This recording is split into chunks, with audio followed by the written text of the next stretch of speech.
Un groupe de héros se dirige vers la sombre forêt pour une mission visant à libérer leur foyer. Ils manient tous des armes puissantes appelées Regalia, des armes qui leur confèrent un pouvoir bien supérieur à celui d'un humain ordinaire. Ils sont donc pleinement préparés à vaincre les bêtes obscures de la forêt. Cependant, dès leur arrivée, leur conducteur se fait projeter dans les abîmes par l'une des bêtes obscures. Les autres passent immédiatement à l'action, et leur chef, Stéphane, ordonne à tous de se mettre en formation alors qu'ils chargent droit vers le repère des bêtes obscures. L'utilisateur du cutlass commence à trancher tous les monstres sur son passage avec sa technique de tourbillon, et Stéphane utilise sa lame pour décapiter un serpent géant qu'il combattait. Cependant, même décapité, le serpent continue d'essayer de mordre Stéphane, mais à la dernière seconde, Alicia parvient à l'arrêter en lui transperçant l'œil avec son épée pour l'achever.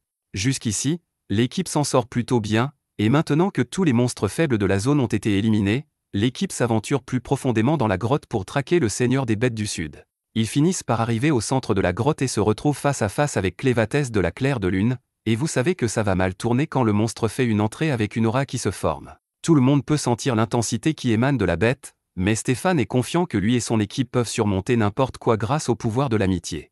Peu importe, l'amitié ne les sauvera pas ici. Après avoir vu Clévatès peindre le mur avec le sang de Stéphane, je me demanderais si être un héros en vaut vraiment la peine. Mais le tank semble penser qu'il peut faire mieux, alors il saute en l'air pour l'attaquer, mais il est presque immédiatement décapité en plein vol. Les autres commencent enfin à réaliser qu'ils n'ont aucune chance dans un combat direct, mais il est trop tard pour battre en retraite ou se regrouper car Clévatès a commencé à les éliminer un par un avec sa queue. Les autres sont confus car ils ne comprennent pas comment Clévatès les atteint si rapidement, mais Alicia réalise que les attaques de queue proviennent de leurs ombres, alors elle dit à tout le monde de sauter pour créer une distance avec l'ombre. Grâce à sa réflexion rapide, elle parvient à parer l'attaque de la bête et à survivre, mais les autres n'ont pas cette chance. L'un des héros survivants enfonce sa lance dans le sol pour invoquer un golem de terre, mais, toi et le sol ici êtes sous le contrôle de Clévatès, alors le héros ne peut pas terminer son golem, et plusieurs pointes de queue émergent du sol et le découpent. L'utilisateur de la lance essaie de charger et de dominer Clévatès, mais pendant que le type se bat pour sa vie ici, Clévatès se demande tranquillement comment des êtres aussi faibles que les humains ont réussi à pénétrer dans son repère. Il achève ensuite le reste des héros, ne laissant en vie qu'Alicia, qui a survolé les attaques avec son épée pour éviter d'être touchée. Elle finit par réussir à s'approcher suffisamment du visage de Clévatès pour lui porter un bon coup, mais même son attaque la plus puissante ne laisse qu'une égratignure sur Clévatès. Pendant ce temps, Clévatès est toujours plongé dans ses pensées car il ne comprend pas la stupidité qui a poussé les humains à attaquer son territoire alors qu'il n'a pas eu de conflit avec eux depuis plus de 1000 ans. Mais s'il continue à l'embêter comme ça, il va devoir trouver une solution plus permanente. Mais d'abord, il doit s'occuper d'Alicia, alors il lui tranche les membres et la fait tomber vers sa perte. Peu après, Clévatès atterrit brutalement dans le royaume humain, et il est là avec la vengeance en tête. Il était parfaitement content de laisser le royaume humain tranquille tant qu'il s'occupait de leurs affaires, mais ils ont dû essayer de conquérir son territoire. D'après ce que les héros ont dit avant le combat, ils ont été envoyés par le roi de Eden, alors il va devoir avoir une conversation avec lui à ce sujet. Les archers du royaume sont alertés de la menace, alors ils arrivent et visent Clévatès, mais sans surprise, ces flèches ne lui font absolument aucun mal. Mais malgré la différence de puissance évidente, il continue à attaquer comme si ça allait faire quelque chose. Clévatès est là uniquement pour le roi, alors il allait initialement ignorer tous les autres humains, mais comme il l'attaque maintenant, il les massacre tous sur son chemin vers le château. Les gardes du château commencent à préparer le reste de leur défense et pointent leurs catapultes vers Clévatès, mais leurs armes n'ont toujours aucun effet sur lui, alors Clévatès déchire les murs du château avec facilité. À l'intérieur du château, l'un des gardes va avertir le roi de l'attaque de Clévatès, mais le roi a déjà entendu tous les bruits de fracas, alors il sait à peu près ce qui s'est passé. Les héros qu'il a envoyés ont dû échouer à tuer Clévatès parce que les armes de Eden n'étaient pas encore assez puissantes. Il réalise que Clévatès est très probablement là pour lui, alors il n'y a pas d'intérêt à fuir maintenant car Clévatès le traquerait de toute façon. Cependant, même s'il va finir par mourir, le roi veut sceller la forge pour que les flammes de Eden ne s'éteignent jamais. Pendant ce temps, Clévatès est à l'extérieur, et il se demande pourquoi les humains ici sont si pitoyables comparés aux héros qui l'ont attaqué. Au début, il a pensé que c'était peut-être une sorte d'entraînement spécial, mais après que les gardes du château lui aient tiré des boulets cachés, il réalise que leur force résidait dans leurs armes. En y repensant, même si ça n'a pas fait beaucoup de dégâts, l'épée qu'Alicia a utilisée pour trancher sa corne a en fait laissé une marque, ce qui n'aurait pas dû être possible. Même si les humains ne sont que des insectes pour lui, un insecte avec un dard peut toujours être dangereux, alors Clévatès prévoit de tirer cette affaire au clair. En même temps, dans les profondeurs du château, le roi va vérifier la forge de Eden. Mais soudain, les murs autour de lui commencent à trembler, Alors il réalise que Clévatès doit être proche et scelle précipitamment la forge. Quelques instants plus tard, Clévatès arrache le toit du château, et dès qu'il repère le roi, il l'interpelle. Le roi essaie de paraître impassible et dit à Clévatès qu'il n'a pas le droit de lui parler comme ça, mais Clévatès lui dit de surveiller son ton car s'il le voulait, il pourrait anéantir tous les humains en un instant, et pas seulement les gens de Éden, il pourrait aussi s'en prendre aux habitants des royaumes voisins. Il aurait pu tuer le roi maintenant, mais même s'il le faisait, un autre roi finirait par apparaître et perturber à nouveau le territoire de Clévatès, alors il donne une chance au roi de Éden de s'expliquer. Il veut savoir pourquoi il a ordonné à ses héros de l'attaquer, mais au lieu d'expliquer réellement la raison, le roi crache pratiquement au visage de Clévatès, disant qu'une bête comme lui ne pourrait jamais comprendre l'ambition humaine. Clévatès a entendu tout ce qu'il avait besoin d'entendre, alors il tranche la tête du roi et commence à préparer des plans pour éliminer tous les humains de la surface de la terre. Cependant, alors qu'il sort de la ville détruite, il tombe sur un bébé qui pleure après que sa mère ait été écrasée sous des débris. Clévatès ne ressent aucune sympathie pour lui, alors il décide de continuer son chemin, mais là, la mère du bébé l'interpelle et demande à Clévatès de sauver son bébé. Clévatès est un peu stupéfait par la demande audacieuse de la mère, alors il lui rappelle que c'est lui qui a causé la ruine de ce royaume, et qu'il a même décidé d'exterminer tous les humains. Alors pourquoi voudrait-il sauver un enfant humain? La mère comprend son point de vue, mais quoi que les adultes aient pu faire pour mériter la colère de Clévatès, elle insiste sur le fait que le bébé n'a rien fait pour mériter un tel sort. Clévatès ne voit pas l'intérêt de discuter de l'innocence du bébé puisque tous les humains se valent pour lui, mais il est prêt à jouer le jeu, alors il demande à la mère si elle peut lui prouver la valeur du bébé. La mère sait qu'elle ne pourra rien prouver à Clévatès, surtout puisqu'elle va bientôt mourir, mais elle jure que si Clévatès accepte de sauver le bébé, il finira par découvrir sa valeur par lui-même. La mère meurt peu après, et Clévatès s'en va complètement impassible, mais il finit par revenir pour le bébé, donc le discours de la mère a dû le toucher. Il n'est toujours pas tout à fait sûr que ce soit une bonne idée de prendre ce bébé, mais comparé à sa longue durée de vie, la vie d'un enfant humain est à peine perceptible, alors il est prêt à s'en occuper par curiosité. Dans le pays d'Étia, il y a 5 races humanoïdes, la première est les Dains, un royaume de personnes nombreuses et très habiles en architecture, ensuite viennent les Orgites, un royaume de personnes excellentes en chasse et en médecine, les Sladènes, des personnes aquatiques habiles en natation et pêche, les Bantis, des personnes barbares qui sont fortes individuellement mais incapables de travailler ensemble même si leur vie en dépend, et enfin, il y a le royaume de Éden, ou plutôt, il y avait le royaume de Éden, car il n'existe plus. Ils étaient la plus ancienne des races humanoïdes et excellaient dans la forge d'armes, c'est ainsi que les lames de Éden ont été fabriquées. Il y a bien plus dans le monde que juste Étia, mais au-delà des frontières du continent, il est entouré de ténèbres de tous côtés. Ces ténèbres sont où vivent les bêtes obscures, et les 4 seigneurs des bêtes obscures, dont Clévatès, donc les humains n'ont jamais mis les pieds en dehors d'Étia. De retour dans la grotte de Clévatès, il a ramené le bébé avec lui, et après avoir effrayé toutes les bêtes pour s'assurer qu'aucune ne le mange, il se blottit près de l'enfant pour se reposer, mais maintenant il ne sait pas quoi faire de lui. Il peut lui donner un peu de son énergie pour maintenir sa force et éviter qu'il ne meure bientôt, mais le bébé est actuellement couvert de caca. Clévatès n'a pas signé pour ça, alors il attrape le bébé et le jette dans une fosse d'araignée sans hésiter. Le bébé se met immédiatement à pleurer, et je ferais probablement de même si j'étais entouré d'araignées, mais Clévatès le rassure en disant qu'il est en sécurité, les araignées de cette fosse ne mangent que du caca, alors il l'a jeté là-dedans pour le nettoyer. Mais ça ne le rend pas moins effrayant. Même après l'avoir remonté, il ne cesse de pleurer, et Clévatès commence à en avoir marre de ses pleurs constants. Mais en tant que seigneur des bêtes obscures, il ne peut pas revenir sur sa décision, alors il va devoir aller jusqu'au bout. Mais pour s'assurer que le bébé survive, il va avoir besoin d'un humain pour s'en occuper, alors il se dirige vers les héros qu'il a tués pour voir si l'un d'eux peut être utile. Quelques instants plus tard, Alicia se réveille et se retrouve à fixer le ciel, mais elle se souvient clairement s'être fait tuer, alors elle se demande si c'est l'au-delà. Cependant, dès qu'elle voit Clévatès, elle réalise qu'elle est toujours dans sa grotte. Elle cherche instinctivement son épée, mais Clévatès lui dit qu'il a déjà jeté toutes les armes, ainsi que les corps de ses alliés, dans le ravin. Cependant, elle avait l'air utile, alors il a décidé de la ressusciter. Actuellement, Alicia est en gros un cadavre ambulant, et la seule raison pour laquelle elle peut bouger est l'énergie obscure qu'il lui a insufflée. Mais ça suffit comme explication pour l'instant, alors il dit à Alicia de se rendre utile et de lui donner du lait. Il lui faut un moment pour réaliser ce que Clévatès vient de lui demander, mais il ne plaisante pas, et ce n'est pas une demande non plus, car il a vraiment besoin de ce lait, alors il utilise ses pouvoirs pour forcer Alicia à obéir. Cependant, après plusieurs minutes de succion, Clévatès finit par réaliser que ça ne marche pas. Alicia lui dit que ça ne marcherait évidemment pas parce qu'elle n'a jamais eu de bébé auparavant, et elle ne comprend pas pourquoi quelqu'un comme Clévatès voudrait garder un bébé en vie en premier lieu.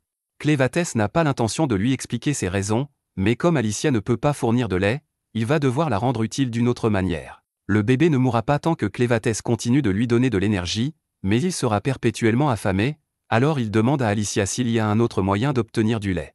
Alicia ne peut pas désobéir à l'ordre de Clévatès, alors elle lui dit qu'il devra engager une nourrice pour nourrir le bébé, mais pour ça, il devrait se rendre dans une ville humaine, et avec sa forme actuelle, il est sûr de causer la panique, alors il décide de prendre une forme humaine pour se fondre dans la foule.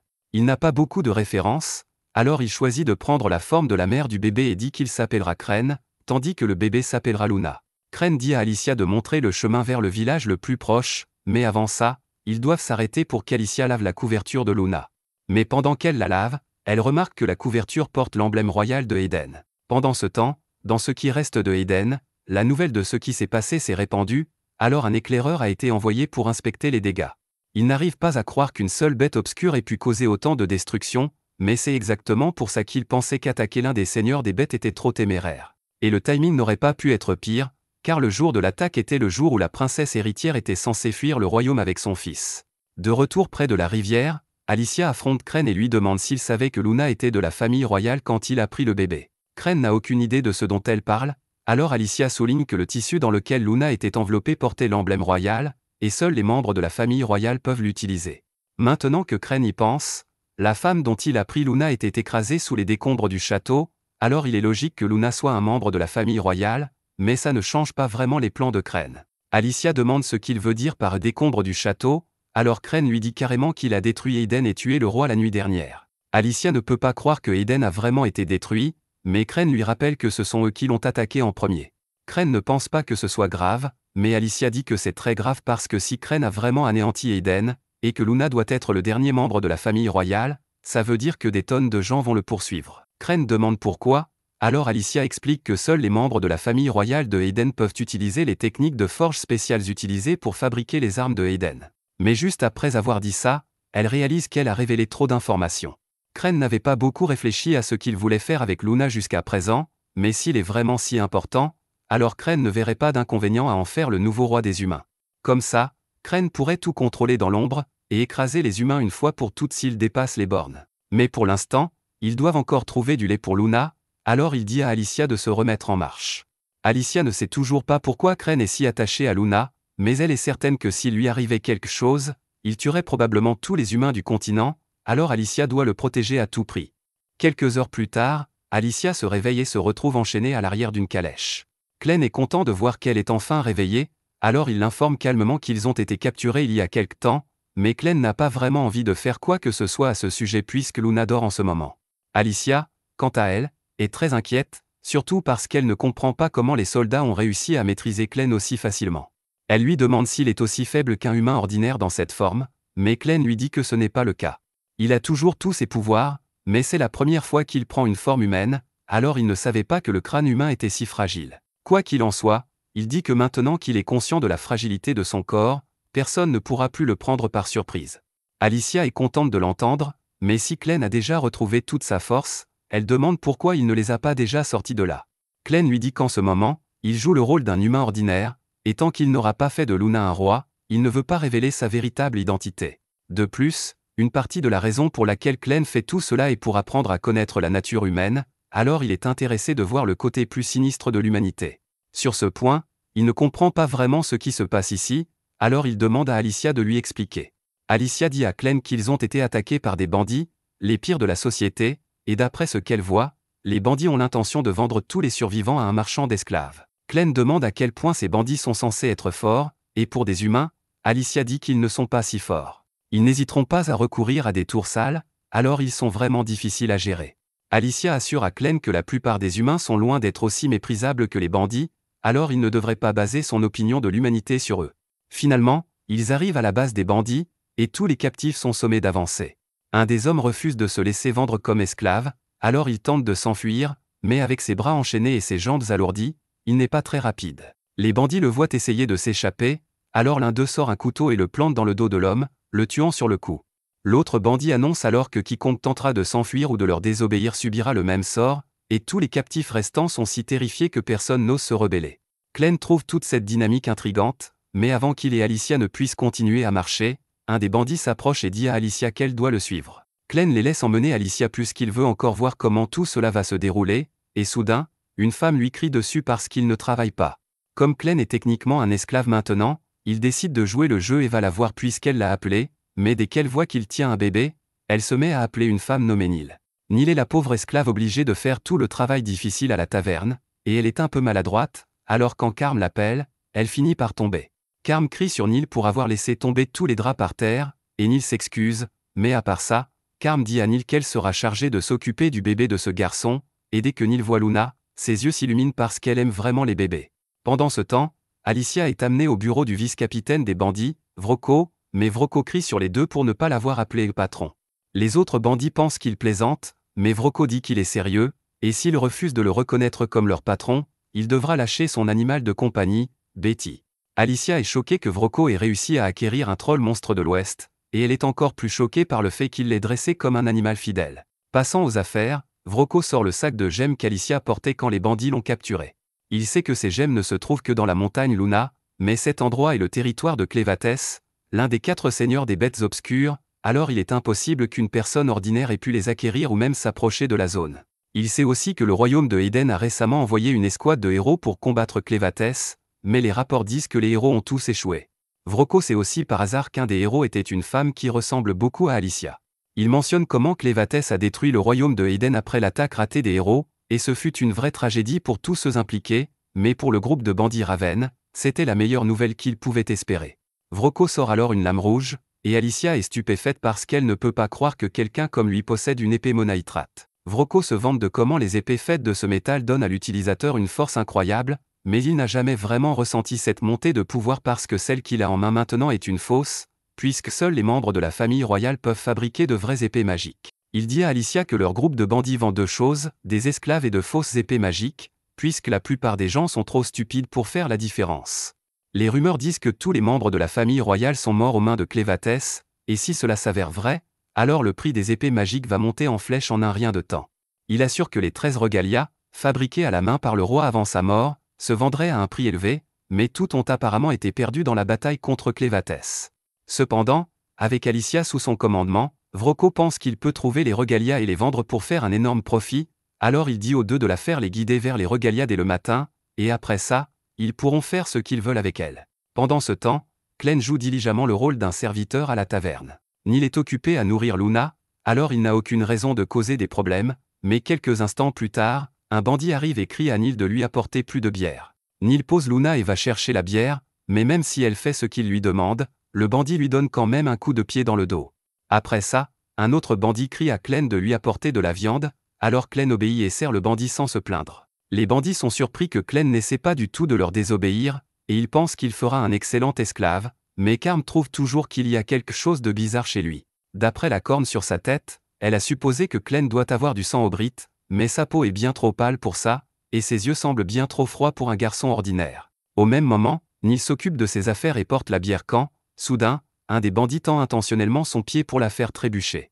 Neil tombe et brise les tonneaux de bière par terre, alors les bandits agissent comme si c'était sa faute et la traînent dehors pour la punir. Les bandits aiment juste voir Neil souffrir, alors après l'avoir battu, ils rentrent chez eux comme d'habitude. Glenn utilise alors ses ombres pour dévorer leur corps afin qu'il n'y ait aucune trace de leur mort. Après ça, il trouve Neil et lui demande de lui prêter son lait parce que Luna a encore faim. Neil ne comprend pas vraiment ce qui se passe, mais elle accepte de nourrir Luna, et pendant que Luna mange, Glenn dit qu'il a quelques questions à lui poser.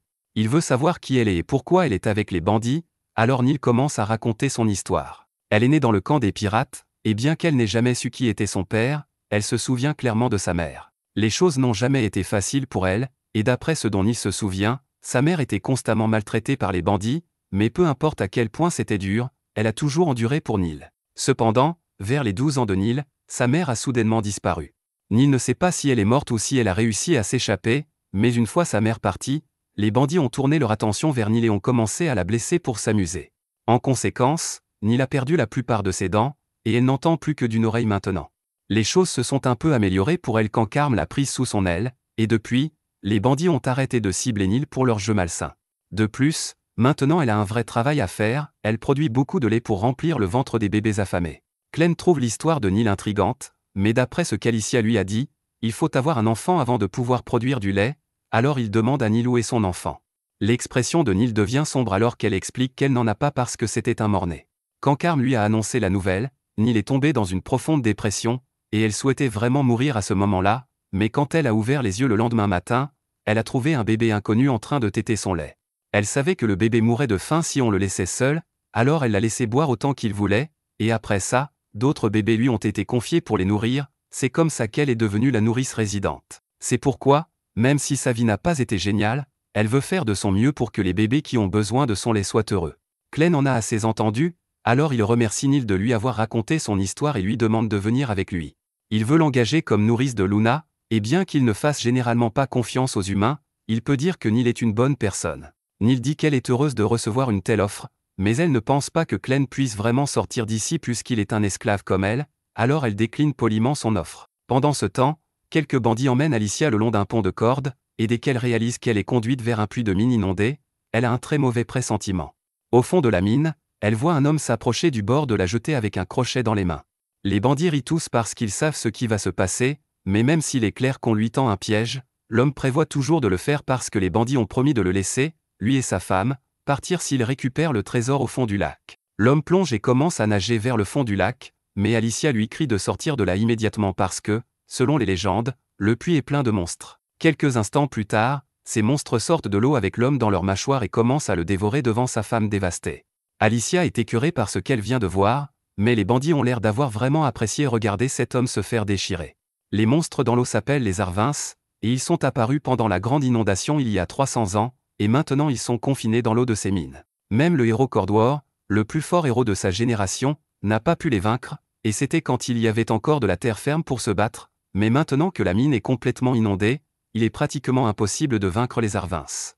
L'épée magique que le vieux héros utilisait s'appelait Stream Splitté, et Alicia suppose que c'est le trésor que les bandits ont dit à cet homme d'aller récupérer, mais même s'ils lui ont promis la liberté en échange du risque de sa vie, les bandits n'ont jamais eu l'intention de le laisser vivre, même s'il avait réussi à revenir vivant d'une manière ou d'une autre. Elle les traite de salopards irrécupérables, mais les bandits lui disent qu'elle n'est pas en position de leur parler comme ça quand ses mains sont liées, ses pieds sont enchaînés, et qu'ils sont sur un pont à des centaines de mètres en l'air. Il y a même une douzaine d'autres bandits qui attendent leur chance pour la torturer toute la nuit, et Fido est particulièrement excitée à l'idée de la faire crier. Vu la situation, Alicia n'a plus beaucoup d'options, et elle espérait vraiment ne pas avoir à compter sur la malédiction de Clévatès, mais il semble qu'elle n'ait plus le choix maintenant.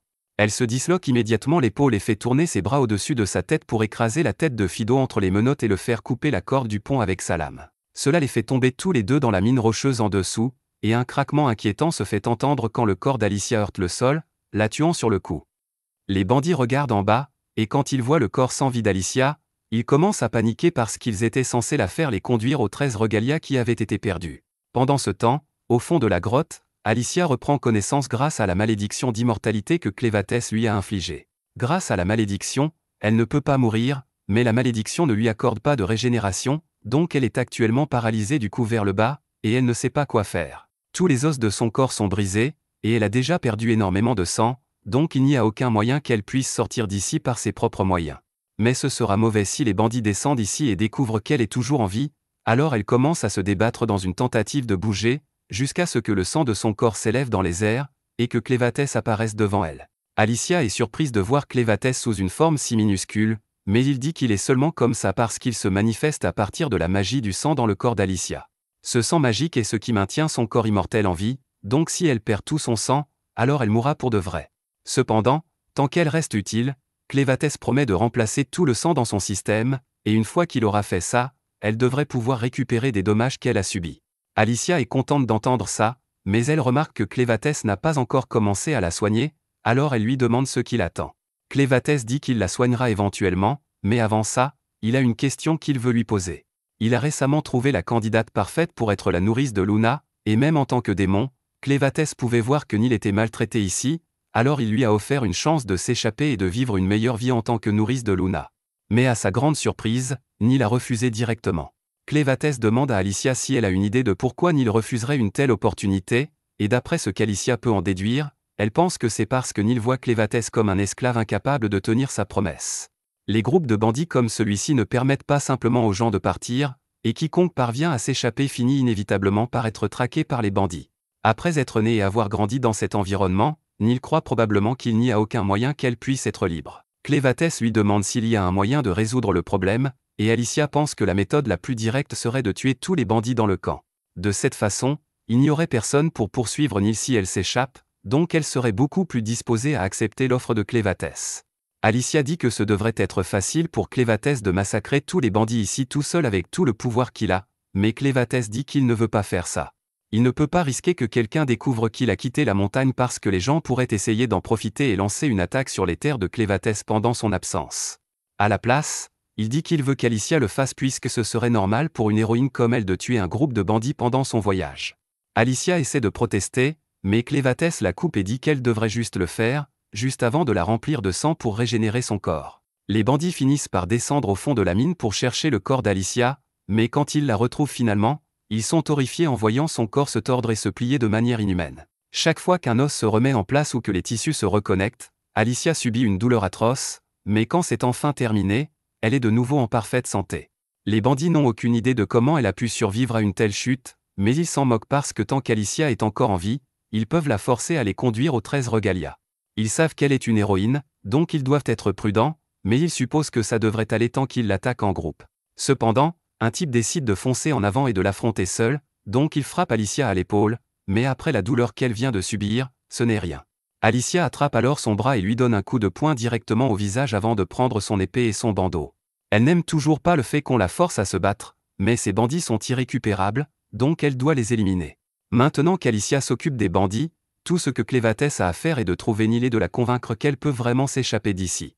Pendant ce temps, Neil retourne à la taverne, et Carm l'attendait parce qu'elle était inquiète. Elle déteste voir Neil se faire abuser et battre comme ça, mais elle ne peut rien faire pour arrêter les bandits. Neil apprécie beaucoup la gentillesse de Carm, mais il reste encore beaucoup de travail à faire, donc Carm lui demande de commencer à débarrasser les assiettes. Carm remarque que Neil est d'une humeur étrangement bonne pour quelqu'un qui vient de se faire battre, donc elle lui demande si quelque chose de bien s'est passé.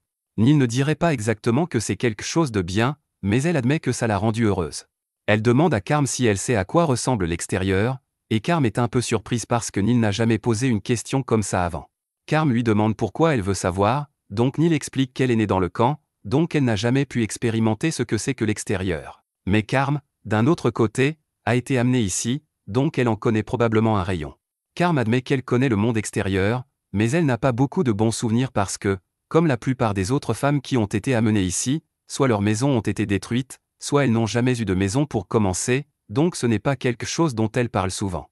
Carm demande pourquoi Neil est soudainement devenue si curieuse à propos de l'extérieur, donc Neil explique que quelqu'un lui a demandé si elle voulait partir. Carm gifle violemment Neil pour avoir osé dire quelque chose comme ça à voix haute, surtout quand il y a encore des bandits dans la taverne. Les bandits ici les considèrent comme rien de plus que des esclaves qui peuvent être jetés quand elles ne sont plus utiles. C'est pourquoi elles ont dû se serrer les coudes et veiller les unes sur les autres, donc Neil ne peut pas dire des choses comme ça si elle veut survivre ici. Juste à ce moment, Vrocko arrive par hasard, et il a tout entendu, donc Carm est très nerveuse à propos de ce qu'il pourrait faire. Elle demande à Vrocko ce qu'il fait ici puisqu'il vient rarement à la taverne, mais il dit juste qu'il a entendu qu'un bébé était arrivé récemment, donc il voulait aller voir. Carm demande à Neil de dire à Vrocko où est le bébé, et la dernière fois que Neil a vérifié, Luna était dans les écuries, donc Vrocko dit qu'il ira voir par lui-même. Mais avant de partir, il demande à Neil de l'accompagner, et d'après la manière dont il a dit ça, Carm comprend immédiatement que ça ne présage rien de bon. Elle essaie d'arrêter Vrocko, mais elle n'a aucune autorité ici, donc elle ne peut pas faire grand-chose, et Neil est complètement inconsciente du sort qui l'attend. Une fois que Vrocko a emmené Neil, Carm frappe la table de colère parce que Neil était la seule qui pouvait s'occuper des bébés ici, mais Vrocko ne semble pas du tout s'en soucier. Elle essaie de se convaincre qu'elle n'aurait rien pu faire et que Neil l'a bien cherché en parlant de partir devant Vrocko, mais elle se sent toujours très mal à propos de ce qui va lui arriver. Juste à ce moment, Clem apparaît en tenant Luna, et Carm est d'abord surprise parce qu'elle ne l'a pas entendu entrer, mais ensuite elle réalise qu'il est probablement juste là parce qu'il veut nourrir Luna. Malheureusement, elle lui dit que Neil est parti et qu'elle ne reviendra probablement pas. Carm n'aime pas ça, mais c'est juste comme ça que les choses se passent ici. Clem ne comprend pas ce que Carm veut dire par là, donc il exige une explication, et un seul regard dans les yeux de Clem dit à Carm qu'il est très sérieux à propos de s'assurer que Neil va bien. Pendant ce temps, Vrocko conduit Neil dans un vieil escalier, et Neil est émerveillée parce que même si elle a passé toute sa vie dans ce camp, elle n'a jamais vu cet endroit avant. Vrocko explique que ça faisait partie d'une grande mine de minerais magiques, et les minerais magiques ont énormément d'utilisation. Par exemple, la lampe que Vrocko tient utilise des minerais magiques écrasés dans de l'huile d'insecte pour produire le feu, et avant que Vroko ne devienne un bandit, il passait beaucoup de temps à rechercher les applications des minerais magiques, particulièrement des moyens de mélanger les minerais magiques avec divers liquides pour créer des effets intéressants. Au fait, ignore juste ces crânes sur le sol parce que ce n'est pas un mauvais signe ou quoi que ce soit. Juste à ce moment, Vroko éteint les lumières, et Neil commence à paniquer parce que cet endroit est plongé dans le noir, donc elle ne peut rien voir ici. Elle supplie Vroko de rallumer les lumières, et Vroko accepte, mais une fois que Neil peut voir à nouveau, elle est horrifiée de découvrir le monstre de compagnie de Vroko derrière elle. Une partie des recherches de Vroko était de développer des mélanges qui lui permettraient de contrôler des démons comme Betty ici, ce qui est aussi la raison pour laquelle il a pu devenir le leader du camp de bandits. Et en tant que leader, il ne peut pas laisser quelqu'un comme Neil en vie après qu'elle ait exprimé un désir de s'échapper, donc il va la faire exécuter par Betty. Neil commence à paniquer une fois qu'elle réalise enfin ce qui se passe, donc elle s'enfuit frénétiquement, mais ensuite Vroko donne à Betty l'ordre de manger Neil, donc Betty commence à la poursuivre. Alors que Neil trébuche en essayant de s'échapper, elle repense à l'offre que Clem lui a faite, et elle regrette vraiment de ne pas l'avoir acceptée parce que les choses auraient pu être différentes si elle l'avait fait. Juste à ce moment, elle aperçoit Clem tenant Luna à l'autre bout du tunnel, et la dernière pensée qui lui traverse l'esprit est à quel point elle est désolée de ne plus pouvoir s'occuper de Luna. Normalement, c'est là que Clem la sauve juste à temps, mais non, Neil se fait manger par Betty et est avalée entière, donc elle est partie. Luna commence à pleurer à la vue d'un acte aussi horrible, mais Clem lui dit que c'est juste comme ça que le monde fonctionne. Les bêtes magiques doivent manger, donc il ne peut pas la blâmer pour ce qu'elle a fait. Si quoi que ce soit, c'est la faute de Clem pour ne pas être arrivé à temps pour sauver Neil. Il est déçu d'avoir perdu une femme si utile, mais il ne peut rien y faire maintenant. Clem tourne alors son attention vers Vroko, et il est confus parce qu'il n'y a aucun moyen qu'un troll fier de la forêt occidentale se soumette à un homme petit et aux dents de lapin comme lui. Vroko pense que Clem doit être fou de l'insulter dans cette situation, et il ne sait pas comment Clem est même arrivé ici en premier lieu, mais ce n'est pas comme si ça importait beaucoup. Il dit à Betty de manger Clem aussi, mais à sa surprise, Betty refuse de bouger. Il lève les yeux vers elle pour voir ce qui ne va pas, et il est choqué de découvrir que Betty a l'air absolument terrifiée. Il ne l'a jamais vue aussi effrayée, et pour une raison quelconque, elle refuse de s'approcher de Clem. Elle était si effrayée, en fait, qu'elle régurgite involontairement Neil, mais Neil est couverte d'acide gastrique et il lui manque un bras et une jambe, donc elle n'a pas l'air en bonne forme. Certes, elle est gravement défigurée, mais elle est toujours en vie, donc Clem utilise ses pouvoirs pour neutraliser l'acide gastrique, puis il pose Luna à côté de Neil pour qu'elle puisse la réconforter dans ses derniers moments. Clem utilise ensuite une de ses ombres pour emporter Luna et Neil pendant que Vroko ne regarde pas, et au moment où il se retourne pour faire face à Clem, Vroko est choqué de voir que les deux autres ont disparu. Il pense que Clem a dû le faire en utilisant une sorte de magie, mais Clem n'a aucune idée de ce qu'est la magie. Vroko pense que Clem feint l'ignorance parce que la magie est la seule explication à tout ce qu'il a fait jusqu'à présent. Pour faire simple, la magie est l'utilisation de pierres magiques et d'autres ingrédients pour créer des effets spéciaux. Par exemple, cette drogue dans mon manteau a été faite en utilisant des pierres magiques, plusieurs herbes, et les larves d'une mouche parasite. En gros, ça rend n'importe qui à part moi stupide comme une pierre, et après l'avoir utilisée sur Betty, elle est devenue complètement soumise à moi.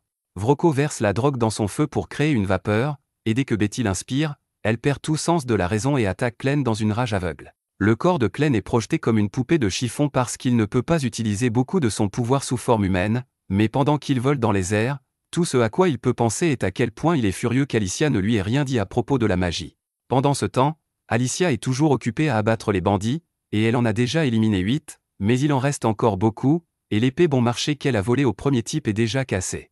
Si elle veut tous les tuer, alors elle va avoir besoin d'une meilleure arme, donc elle commence à courir droit vers la grotte inondée. Il reste environ 50 bandits, mais même avec son corps immortel, elle peut toujours se fatiguer, donc si elle manque d'énergie avant de tous les tuer, alors elle est fichue. Alicia finit par atteindre l'eau, mais les monstres l'attendent déjà à la surface, donc si elle saute maintenant, elle sait qu'elle va se faire manger. C'est pourquoi elle monte en haut de l'échafaudage à la place, pour piéger les bandits à la suivre. Et une fois qu'un grand nombre l'ont suivi en haut de l'échafaudage, elle coupe la corde qui le maintient et envoie la plupart d'entre eux chuter dans l'eau. Avec un grand nombre de personnes dans l'eau, les monstres entrent dans une frénésie alimentaire et commencent à dévorer les bandits un par un. Cependant, Alicia a pu passer discrètement en se cachant dans un tonneau, et comme elle n'a pas à s'inquiéter de mourir par suffocation, elle peut juste attendre de couler au fond du lac pour trouver l'épée légendaire. Alicia finit par atteindre le fond du lac, mais même si elle ne risque pas de mourir par suffocation, son corps a toujours besoin d'oxygène pour fonctionner, ce qui rend ses mouvements très difficiles. Elle aperçoit une faible lueur rouge au loin et rassemble toutes ses forces pour nager dans cette direction. Elle finit par s'en approcher suffisamment pour voir l'épée, mais juste au moment où elle s'apprête à l'attraper, un œil géant s'ouvre à côté d'elle et quelque chose commence à s'élever. Alors qu'Alicia est emportée par les courants, elle se rend compte qu'il ne s'agit pas du fond du lac, mais de la tête d'une bête géante et sombre qui dormait ici et qui, maintenant qu'elle est réveillée, tente de la dévorer. Alicia est prise dans les mâchoires du monstre, mais dans le chaos, elle parvient à s'emparer de l'épée et à s'en servir pour se libérer. Elle est blessée et n'a presque plus de force à cause du manque d'oxygène, mais avec Stream splitté entre les mains, elle pense pouvoir s'en sortir indemne. La capacité de l'épée la rend incroyablement efficace sous l'eau, alors quand Alicia la brandit, elle la propulse vers l'avant, et elle utilise cette force pour se diriger tout droit vers la surface. Elle finit par remonter à la surface et prend une bouffée d'air frais bien nécessaire, mais le monstre l'a suivie jusqu'ici et commence à attaquer tout le monde à portée de vue.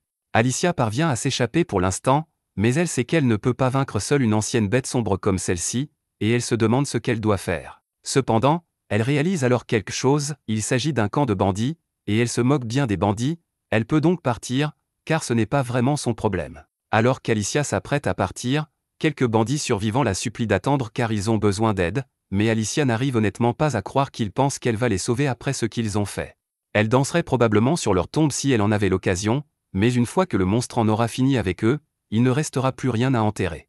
Le monstre géant finit de dévorer les derniers bandits et, heureusement, comme cette créature est une bête aquatique, elle n'a aucun intérêt à quitter ce puits. Alicia peut donc l'ignorer maintenant qu'elle se trouve à une distance sûre. La plupart des bandits sont morts ici, et maintenant que cette créature est réveillée, il est impossible que les autres bandits veuillent rester dans les environs. Ce camp est donc fini.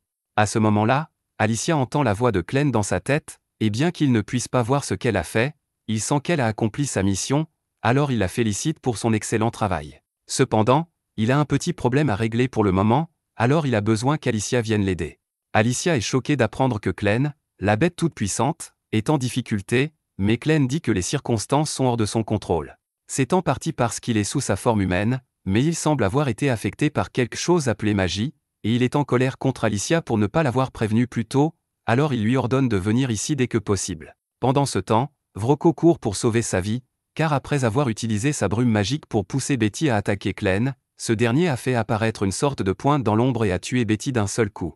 Vrocco suppose qu'il s'agit d'une sorte de magie, mais il n'a jamais rien vu de tel auparavant, il est donc terrifié. Cependant, alors qu'il s'enfuit, il trébuche sur le corps presque sans vie de Neil, et lorsqu'il voit Luna assise à côté d'elle, une idée malveillante commence à germer dans son esprit. De retour au centre de la grotte, Alicia arrive enfin, à bout de souffle car elle a dû courir aussi vite qu'elle le pouvait, et toute cette fumée ne l'aide vraiment pas. Clem remarque l'épée qu'elle tient et lui demande ce que c'est. Cependant, Alicia se met sur la défensive et lui dit qu'il ne peut pas la voir, qu'elle a dû risquer sa vie pour obtenir cette épée, et que c'est pratiquement la seule raison pour laquelle elle a réussi à survivre, donc il n'est pas question qu'elle l'abandonne maintenant. Clem ne se soucie pas vraiment de l'épée, alors il décide de la laisser la garder. De toute façon, il a des problèmes plus importants à régler, comme cette brume rouge. Elle ne semble pas affecter les animaux normaux ou les humains comme Alicia, mais elle est incroyablement efficace contre les bêtes sombres, et même si Clem est beaucoup plus fort que la moyenne des bêtes sombres, ses sens ont été émoussés par la brume, il ne peut donc plus rien sentir et ses oreilles bourdonnent constamment. Techniquement, il pourrait simplement reprendre sa forme bestiale et dissiper tout le brouillard, mais cette grotte est plutôt exiguë, et il craint de provoquer un éboulement, car il ne sait pas où se trouve Luna à l'instant. Alicia est choquée d'apprendre que Clem a laissé Luna seule ici. Il lui dit qu'elle devrait toujours être dans les parages, qu'il a demandé à Luna de rester aux côtés de Neil car elle est à l'article de la mort, ce qui, avec le recul, était vraiment stupide, mais qui semblait tout à fait logique sur le moment. À présent, il ne peut plus sentir ni entendre Luna à cause de la brume, alors il demande à Alicia de faire quelque chose. Alicia n'a aucune idée de ce que Clem attend d'elle, car même si elle connaît l'existence de la magie, c'est pratiquement une langue étrangère pour elle. Certains humains peuvent utiliser la magie et d'autres non, c'est comme ça. Toute magie nécessite des pierres d'arcanite pour fonctionner, et même si certains ont le don de puiser leur pouvoir et d'obtenir divers effets, pour des gens comme Alicia, l'arcanite n'est qu'une pierre inutile. Clem la traite d'inutile, mais comme Alicia ne peut pas utiliser la magie, ils vont devoir partir à la recherche de Luna dans la brume, mais il est tout à fait possible que Luna soit déjà morte, alors il ne se fait pas trop d'illusions. Alicia demande à Clem ce qu'il fera s'il découvre que Luna est vraiment morte, mais Clem répond que cela ne changera pas grand-chose pour lui. Il perdrait simplement le peu d'intérêt qu'il avait pour l'humanité, et si cela arrivait, Alicia sait que Clem ferait disparaître tous les humains de la surface de la Terre. Elle doit s'assurer qu'il sauve Luna pour empêcher cela, alors elle commence à chercher des indices, et après avoir fouillé un peu, elle remarque une traînée de sang sur le sol, alors elle demande à Clem s'il saignait quand il l'a vu pour la dernière fois. Clem le confirme, mais d'après ce dont il se souvient, Les blessures de Neil étaient si graves qu'elle n'aurait pas dû pouvoir bouger du tout, ce qui signifie que quelqu'un a dû la traîner, mais qu'il n'a pas pu aller très loin. Pendant ce temps, Neil est traîné sur le sol par Vrocko, non pas parce qu'il a besoin d'elle, mais parce qu'elle refuse de le lâcher tant qu'il n'a pas lâché Luna. Plus tôt, lorsque Vrocko a trouvé Luna, il ne s'intéressait à lui qu'en raison de son sang noble, mais lorsqu'il a essayé de s'approcher, Luna a senti les ondes négatives qui émanaient de lui et s'est mise à pleurer avec une telle énergie que la lanterne en arcanite que Vrocko tenait à exploser. Une telle réaction ne pouvait signifier qu'une chose, Luna avait un talent magique extraordinaire, ce qui a conduit Vrocko à réaliser qu'elle devait être une survivante de la famille royale de Eden. Maintenant qu'il sait qu'elle est membre de la famille royale, il a beaucoup de projets pour Luna, mais il a du mal à s'enfuir car Neil ne le lâche pas. Neil est si gravement blessée qu'elle est pratiquement déjà morte, mais elle sait que rien de bon ne sortira du fait que Vrocko est Luna, alors elle ne le laissera pas l'emmener. Vrocko en a assez, alors il sort son couteau et s'apprête à couper les poignets de Neil pour pouvoir s'enfuir, mais à ce moment-là, Alicia arrive et lui demande d'arrêter ce qu'il est en train de faire. Vrocko est choqué de la voir ici, car il est sûr d'avoir dit aux autres bandits de l'enfermer, mais à présent, ces types sont dans l'estomac des monstres du lac. Clem remarque Neil au sol et se rend compte qu'elle a dû utiliser toute son énergie pour empêcher Vrocko de s'échapper, il lui est donc redevable. Vrocko se rend compte qu'il a peu de chances de vaincre ces deux-là dans un combat, alors il menace de couper les doigts de Luna s'il s'approche davantage. Cela incite Alicia à s'arrêter, mais Clem ne voit pas où est le problème, car même si Vrocko coupe les doigts de Luna, il pourra simplement utiliser la magie pour le guérir plus tard. Cependant, même si cela est vrai, Alicia sait par expérience à quel point le processus de guérison est douloureux, et elle ne veut pas que Luna ait à subir cela, alors elle demande à Clem de la laisser s'en occuper. Elle interpelle Vrocko et lui dit qu'elle est prête à conclure un accord en échange de la sécurité de Luna. Elle lui montre l'épée qu'elle tient, et dès que Vrocko voit le blason sur la poignée, il reconnaît qu'il s'agit du symbole royal qui avait été perdu dans le lac. Alicia la jette contre le mur derrière Vrocko et lui dit qu'il peut la garder s'il libère Luna, mais je suis presque sûr qu'il aurait été plus judicieux de la jeter à la tête de Vrocko, car elle aurait probablement pu le neutraliser ainsi. Quoi qu'il en soit, Alicia dit à Vrocko qu'il aura besoin de ses deux bras pour retirer l'épée du mur, mais tant qu'il libère Luna sans lui faire de mal, Alicia ne l'empêchera pas de s'échapper. Vrocko réfléchit un instant, puis éclate de rire, car un héros ne renoncerait jamais aussi facilement à ses insignes dans des circonstances normales. Vrocko avait sans doute raison au sujet de Luna, qui est bien un membre de la famille royale, et maintenant qu'il en est certain, il dit à Alicia qu'un seul insigne ne suffit pas pour qu'il renonce à Luna. Si elle veut qu'il laisse partir Luna, elle devra lui donner l'emplacement exact des 13 insignes qui ont été perdus. Alicia hésite un instant, car il serait terrible que Vrocko mette la main sur les insignes, mais Clem lui dit de lui dire ce qu'il veut savoir, car Luna est plus importante qu'un tas d'épées. Alicia accepte et informe Vrocko que toutes les épées se trouvent au fond d'un ravin près de la tanière de Clévatès, mais qu'il ne pourra de toute façon pas s'y rendre pour les récupérer. Vrocko rit et lui dit qu'elle se trompe, car même s'il ne sait pas se battre, il a toujours la magie de son côté. Il sort alors un flacon de poudre et en répand le contenu sur tout son corps. Il explique que cette poudre lui permet d'utiliser un sort d'invisibilité, et que même si normalement cela ne suffirait qu'à le rendre légèrement translucide, grâce au talent de Luna pour la magie, tant qu'il la fait pleurer, Vrocko peut devenir complètement invisible. Alicia et Clem ne peuvent plus le voir, alors Vrocko pense qu'il peut s'éloigner sans qu'il le remarque, mais il n'a pas pris en compte le fait que Luna pleure toujours dans ses bras. Dès qu'Alicia localise l'endroit grâce au bruit, elle apparaît devant Vrocko et le coupe en deux. Clem attrape alors Luna et enlève la poudre d'invisibilité de Vrocko, donc ils ont pratiquement terminé, mais Neil est toujours en très mauvais état. Elle respire à peine, et c'est grâce à ses efforts qu'ils ont pu attraper Vrocko avant qu'il ne s'enfuit avec Luna, alors Alicia demande à Clem s'il peut la sauver.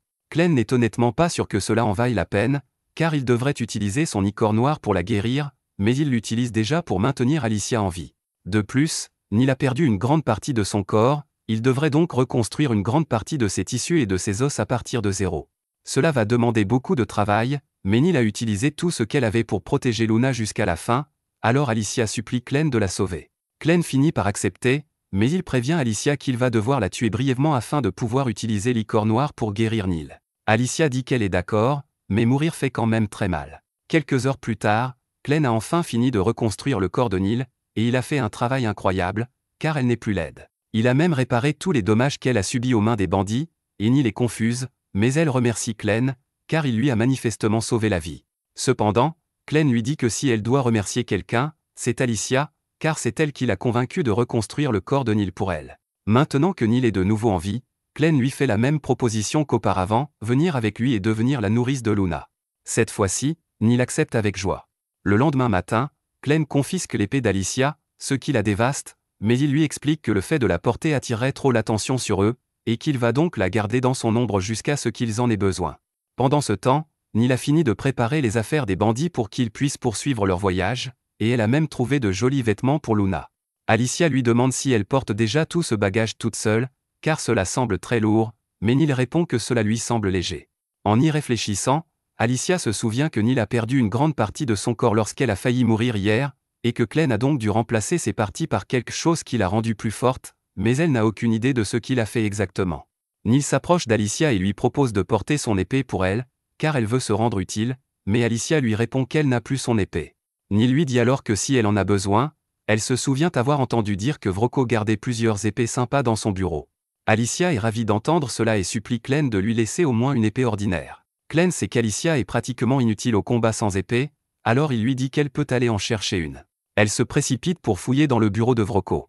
Avec la mort de Vrocko et du reste des bandits, tous les esclaves se sont déjà enfuis, alors cet endroit est maintenant pratiquement vide. Glenn demande à Neil si cet endroit va lui manquer, mais elle n'y a vécu que de mauvaises expériences, elle est donc contente de partir. Elle regrette seulement de ne pas avoir pu dire au revoir à Carm avant leur départ. En l'entendant parler ainsi de Carm, Glenn se rend compte qu'il a peut-être commis une erreur plus tôt. Cependant, avant qu'il n'ait pu dire quoi que ce soit, Glenn est soudainement pris en embuscade par le haut. Pendant ce temps, Alicia enfonce la porte du bureau de Vrocko et commence à fouiller le bureau. Elle y trouve de l'argent, une armure en cuir et une épée de bonne qualité, elle est donc satisfaite et s'apprête à retourner voir Glenn, mais celui-ci traverse le mur et s'écrase sur le bureau. Il dit qu'il n'est toujours pas habitué à la facilité avec laquelle ce corps humain se fait malmener tout le temps, mais avant qu'il ne puisse expliquer ce qui s'est passé, Garth entre par le trou dans le mur, et au premier coup d'œil, Alicia peut voir qu'il est fort. Elle tire son épée pour se battre, mais l'instant d'après, Garth se jette sur elle avec un coup de pied si puissant que la pression de l'air lui laisse une coupure au visage. Il est impressionné par la rapidité avec laquelle Alicia a réagi pour esquiver son coup de pied, mais il pense qu'elle ne tiendra pas longtemps contre lui, alors il commence à la frapper coup de pied après coup de pied jusqu'à ce qu'elle perde l'équilibre. Garth recule alors d'un bond et libère un torrent de vent qui propulse Alicia à travers le toit. Alicia s'écrase à l'extérieur, et Garth est à nouveau impressionné qu'elle soit encore capable de se tenir debout, alors il lui propose un marché. Il ne s'intéresse qu'à Glenn, alors il lui dit que si elle est prête à poser son épée et à partir, il ne la combattra plus. Cependant, Alicia ne croit pas un mot de ce que dit Garth, car elle pense qu'il doit être l'un des bandits survivants. Elle aimerait vraiment avoir l'épée Stream splittée à ce moment-là, mais comme elle ne l'a pas, elle va devoir compter sur l'une des techniques qu'elle a apprises de Hayden. Elle chasse toutes les pensées inutiles de son esprit, et désormais, la seule chose qui occupe son esprit est de courir avec Garth, et ses mouvements sont désormais beaucoup plus précis. La soudaine accélération d'Alicia surprend Garth, mais juste au moment où son épée est sur le point de frapper, Glenn lui crie d'arrêter. Le corps d'Alicia obéit instinctivement à l'ordre de Glenn, mais elle n'a toujours que le meurtre en tête, alors Glenn doit la ramener à la raison. Une fois qu'Alicia est revenue à la normale, Glenn lui explique qu'il s'agit d'un énorme malentendu et qu'il n'y a donc aucune raison de se battre contre Garth. De plus, s'il n'avait pas arrêté Alicia à ce moment-là, Garth l'aurait tué d'un coup de pied avant qu'elle ne puisse le frapper. Garth est une personne raisonnable, il demande donc à Glenn d'expliquer ce qu'il entendait exactement par « c'est un malentendu ». Quoi qu'il en soit, Neil, là-bas, ressemble étrangement à un troll occidental, et Garth avait été informé qu'un troll était contrôlé dans ce camp avant de venir ici. Il a déjà vu les cavernes sous le camp et a trouvé le cadavre du troll, mais plusieurs parties du corps manquaient, comme si quelqu'un les avait retirées intentionnellement. L'hypothèse de Garth est que Glenn est le chef de ce camp et qu'il a tué le troll pour s'amuser, mais c'est loin d'être la vérité. Glenn demande à Neil d'emmener Luna et d'attendre devant le portail principal, car il a quelque chose à discuter avec Garth. Une fois qu'elle est partie, il révèle à Alicia que Garth est en réalité une bête noire déguisée. Alicia est choquée d'apprendre cela, car elle ignorait qu'il existait d'autres bêtes noires capables de se transformer en humains, mais Glenn lui explique que Garth est simplement sous l'effet d'une puissante illusion. À la connaissance de Glenn, il n'y a qu'un seul être capable d'utiliser une magie d'illusion aussi puissante, et ce n'est autre que le seigneur des bêtes noires de l'Ouest, Zaffier. D'ailleurs, Glenn ne s'entend pas avec Zaffier, il préfère donc éviter de le rencontrer. Garth est choqué que Glenn ait pu découvrir autant de choses à son sujet après une rencontre aussi brève, alors il demande à Glenn de lui dire qui il est vraiment. Glenn ne veut pas révéler sa véritable identité, alors il ment et dit qu'il est un serviteur du seigneur des bêtes sombres Clévatès. Garth le croit, alors il dissipe le sortilège d'illusion et révèle qu'il est un monstre ailé au service de Zaffier. Maintenant qu'il a révélé son identité, il demande à Glenn de lui montrer la preuve qu'il est également une bête noire, alors Glenn révèle l'une de ses vrilles d'ombre pour le convaincre. Cela suffit à Garth, qui propose une trêve, mais Alicia est paniquée, car c'est beaucoup d'informations à assimiler d'un coup. Tout d'abord, Elle ignorait qu'il existait d'autres bêtes capables de se déguiser en humains et de parler naturellement la langue humaine comme Clévatès. Si tel est le cas, alors pourquoi les héros se sont-ils battus contre Clévatès au départ? Clène remarque le malaise sur le visage d'Alicia, alors il lui dit d'arrêter d'être aussi paranoïaque, car il n'y a pas beaucoup de bêtes sombres capables de se déguiser en humains, et à part Zaffier, personne d'autre ne se donnerait la peine de s'impliquer avec les humains sans une bonne raison.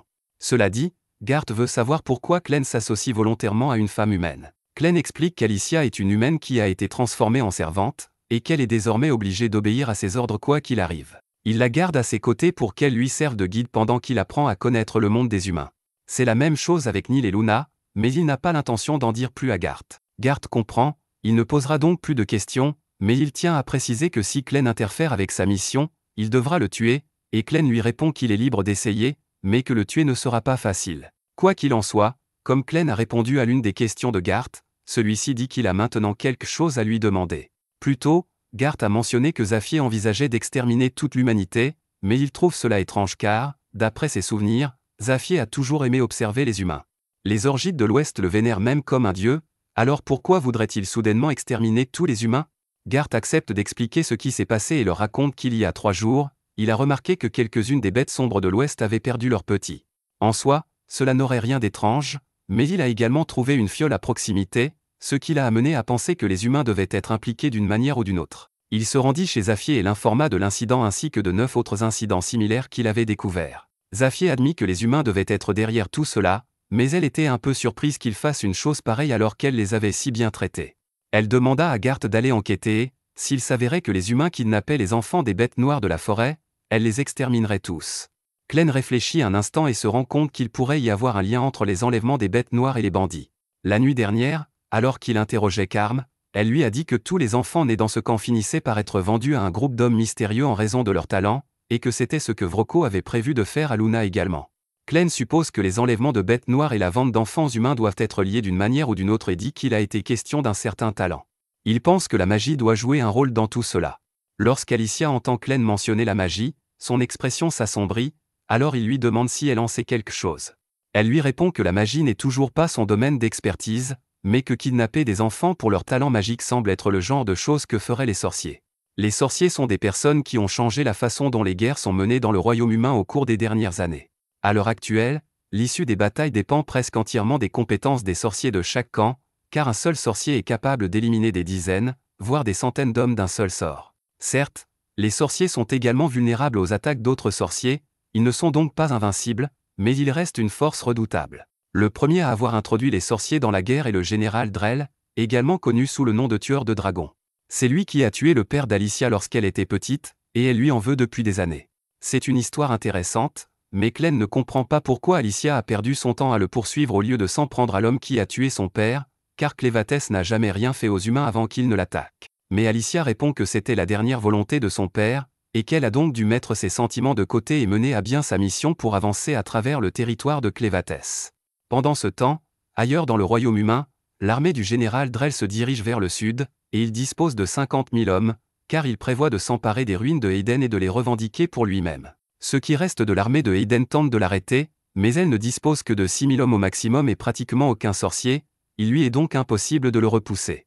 Miguel demande si les renforts vont bientôt arriver, mais dans l'état actuel des choses, il faudra au moins 3 jours pour que les renforts arrivent, ils sont donc livrés à eux-mêmes. Cependant, le commandant a un plan pour leur donner une chance de se battre, alors il dit à Miguel que s'ils parviennent à entrer dans la forteresse de Higat et à la fermer derrière eux, ils pourraient être en mesure de tenir tête à l'armée de Drell, même avec un nombre inférieur. Cependant, cela nécessiterait la coopération des soldats à l'intérieur de la forteresse, et bien qu'il leur ait déjà envoyé une lettre expliquant la situation, il n'a pas encore reçu de réponse, il suppose donc que la situation dans la forteresse doit également être chaotique. Le commandant et Miguel n'ont pas encore confirmé si les rumeurs selon lesquelles Clévatès aurait détruit Hayden sont vraies ou non, mais si Bolat était prêt à envoyer le général Drell pour la conquérir, il doit supposer que Hayden est vraiment tombé.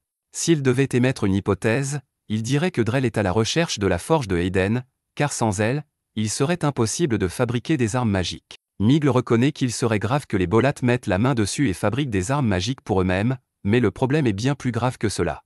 La forge royale de Hayden est l'un des plus anciens objets magiques existants, donc si les Bolat, obsédés par la magie, venaient à s'en emparer, qui sait quel secret ils pourraient découvrir? Avec un tel pouvoir, Ils seraient capables de conquérir tout le continent, c'est pourquoi le commandant dit qu'il faut les arrêter à tout prix.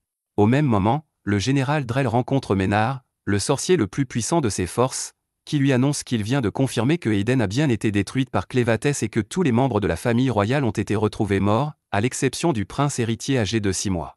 Il est le seul survivant de sang royal, mais on ignore actuellement où il se trouve, et Ménard ne peut donc pas confirmer s'il est vivant ou mort. Mais d'après d'autres informations, il a récemment appris par les bandits qu'ils avaient trouvé un bébé dont la description correspond à celle du prince. Ménard pense donc que cela vaut la peine d'enquêter, et Drell lui donne toute l'attitude pour faire le nécessaire afin de retrouver ce bébé et le lui ramener. Clem et les autres viennent d'arriver dans une ville voisine, alors Neil lui prépare une tasse de café pendant qu'ils attendent qu'Alicia rassemble quelques informations. Clem n'a jamais entendu parler du café auparavant, alors il demande des explications à Neil, mais elle ne sait pas vraiment ce que c'est non plus. C'est juste une boisson coûteuse que Vrocco lui demandait parfois de lui préparer, alors elle prend quelques grains de café en sortant, pensant que Clem pourrait aimer ça. Clem décide de goûter cette soupe mystérieuse aux grains, et après l'avoir laissée refroidir, il en prend une gorgée et trouve qu'elle a vraiment bon goût. Neil est contente qu'il l'apprécie, mais elle a quelque chose à lui demander. Elle veut savoir ce qui est arrivé à cet homme étrange qui a attaqué Clem dans le camp, car il a disparu à un moment donné, ce qui semble bizarre. Après avoir appris l'existence des sorciers et de la magie grâce à Alicia, Garth a dit à Clem qu'il allait partir pour faire son rapport à son maître, donc il ne le verrait pas pendant un certain temps.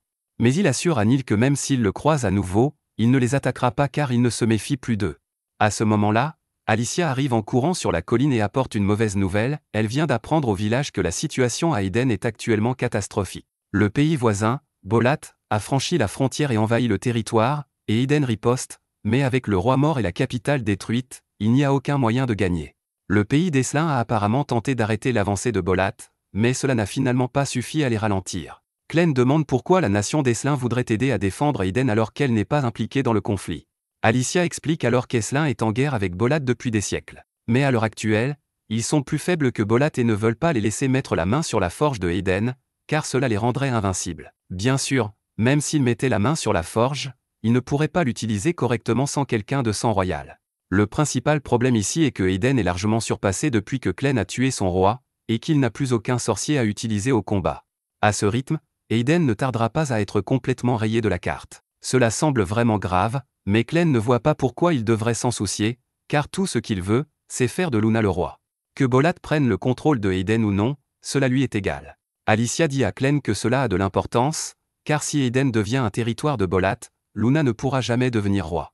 Sous le règne de Bolat, seuls les citoyens nés à Bolat peuvent devenir rois, et d'après l'apparence de Luna, il est très évident qu'il est un Eden de sang pur, il deviendrait donc un paria sous le règne de Bolat.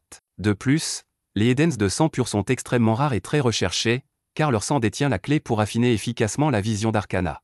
Et avec un homme comme Drell à la tête de l'offensive, on ne sait pas jusqu'où il est prêt à aller. C'est Drell qui a tué le père d'Alicia, mais pas parce qu'ils étaient en guerre ou quoi que ce soit d'autre. En fait, lui et le père d'Alicia étaient autrefois amis. Mais comme le père d'Alicia était connu comme l'un des plus grands épéistes du pays, plusieurs années après sa retraite, Drell a décidé de le défier dans un combat à mort juste pour prouver qu'il était un meilleur épéiste. Et comme si cela ne suffisait pas, Drell regarde Alicia dans les yeux après avoir mortellement blessé son père, puis il fait exploser leur maison, sans aucune raison. Alicia était absolument furieuse, mais alors qu'elle s'apprêtait à saisir l'épée de son père pour attaquer Drell, son père l'en empêcha, car Drell n'hésiterait pas à la tuer dès qu'elle aurait pris l'épée. Dans ces derniers instants, il supplie Alicia de ne pas se laisser aveugler par la vengeance, car cela la mènerait sur un chemin de guerre dont elle ne reviendrait jamais. Au contraire, il veut qu'elle devienne une héroïne qui sauve les gens, et il lui promet qu'il veillera toujours sur elle.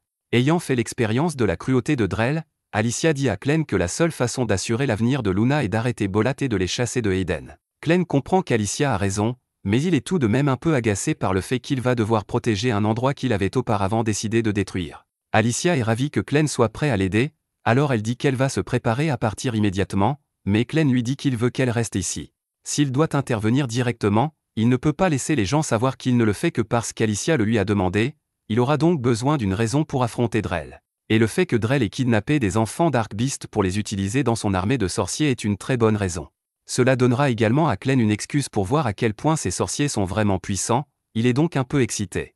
Il est sûr qu'Alicia doit avoir très envie de se venger de Drell pour ce qu'il a fait à son père, mais la dernière volonté de ce dernier était très claire, il voulait qu'elle devienne une héroïne, pas quelqu'un animé par la vengeance.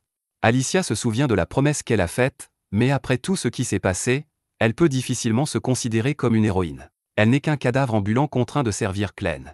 Même si cela est vrai, Clem lui demande ce que signifie pour elle être une héroïne. Même si Alicia ne se considère pas comme une héroïne, Clem est certain que Neil la considère comme telle, car sa vie est bien meilleure maintenant grâce aux efforts d'Alicia.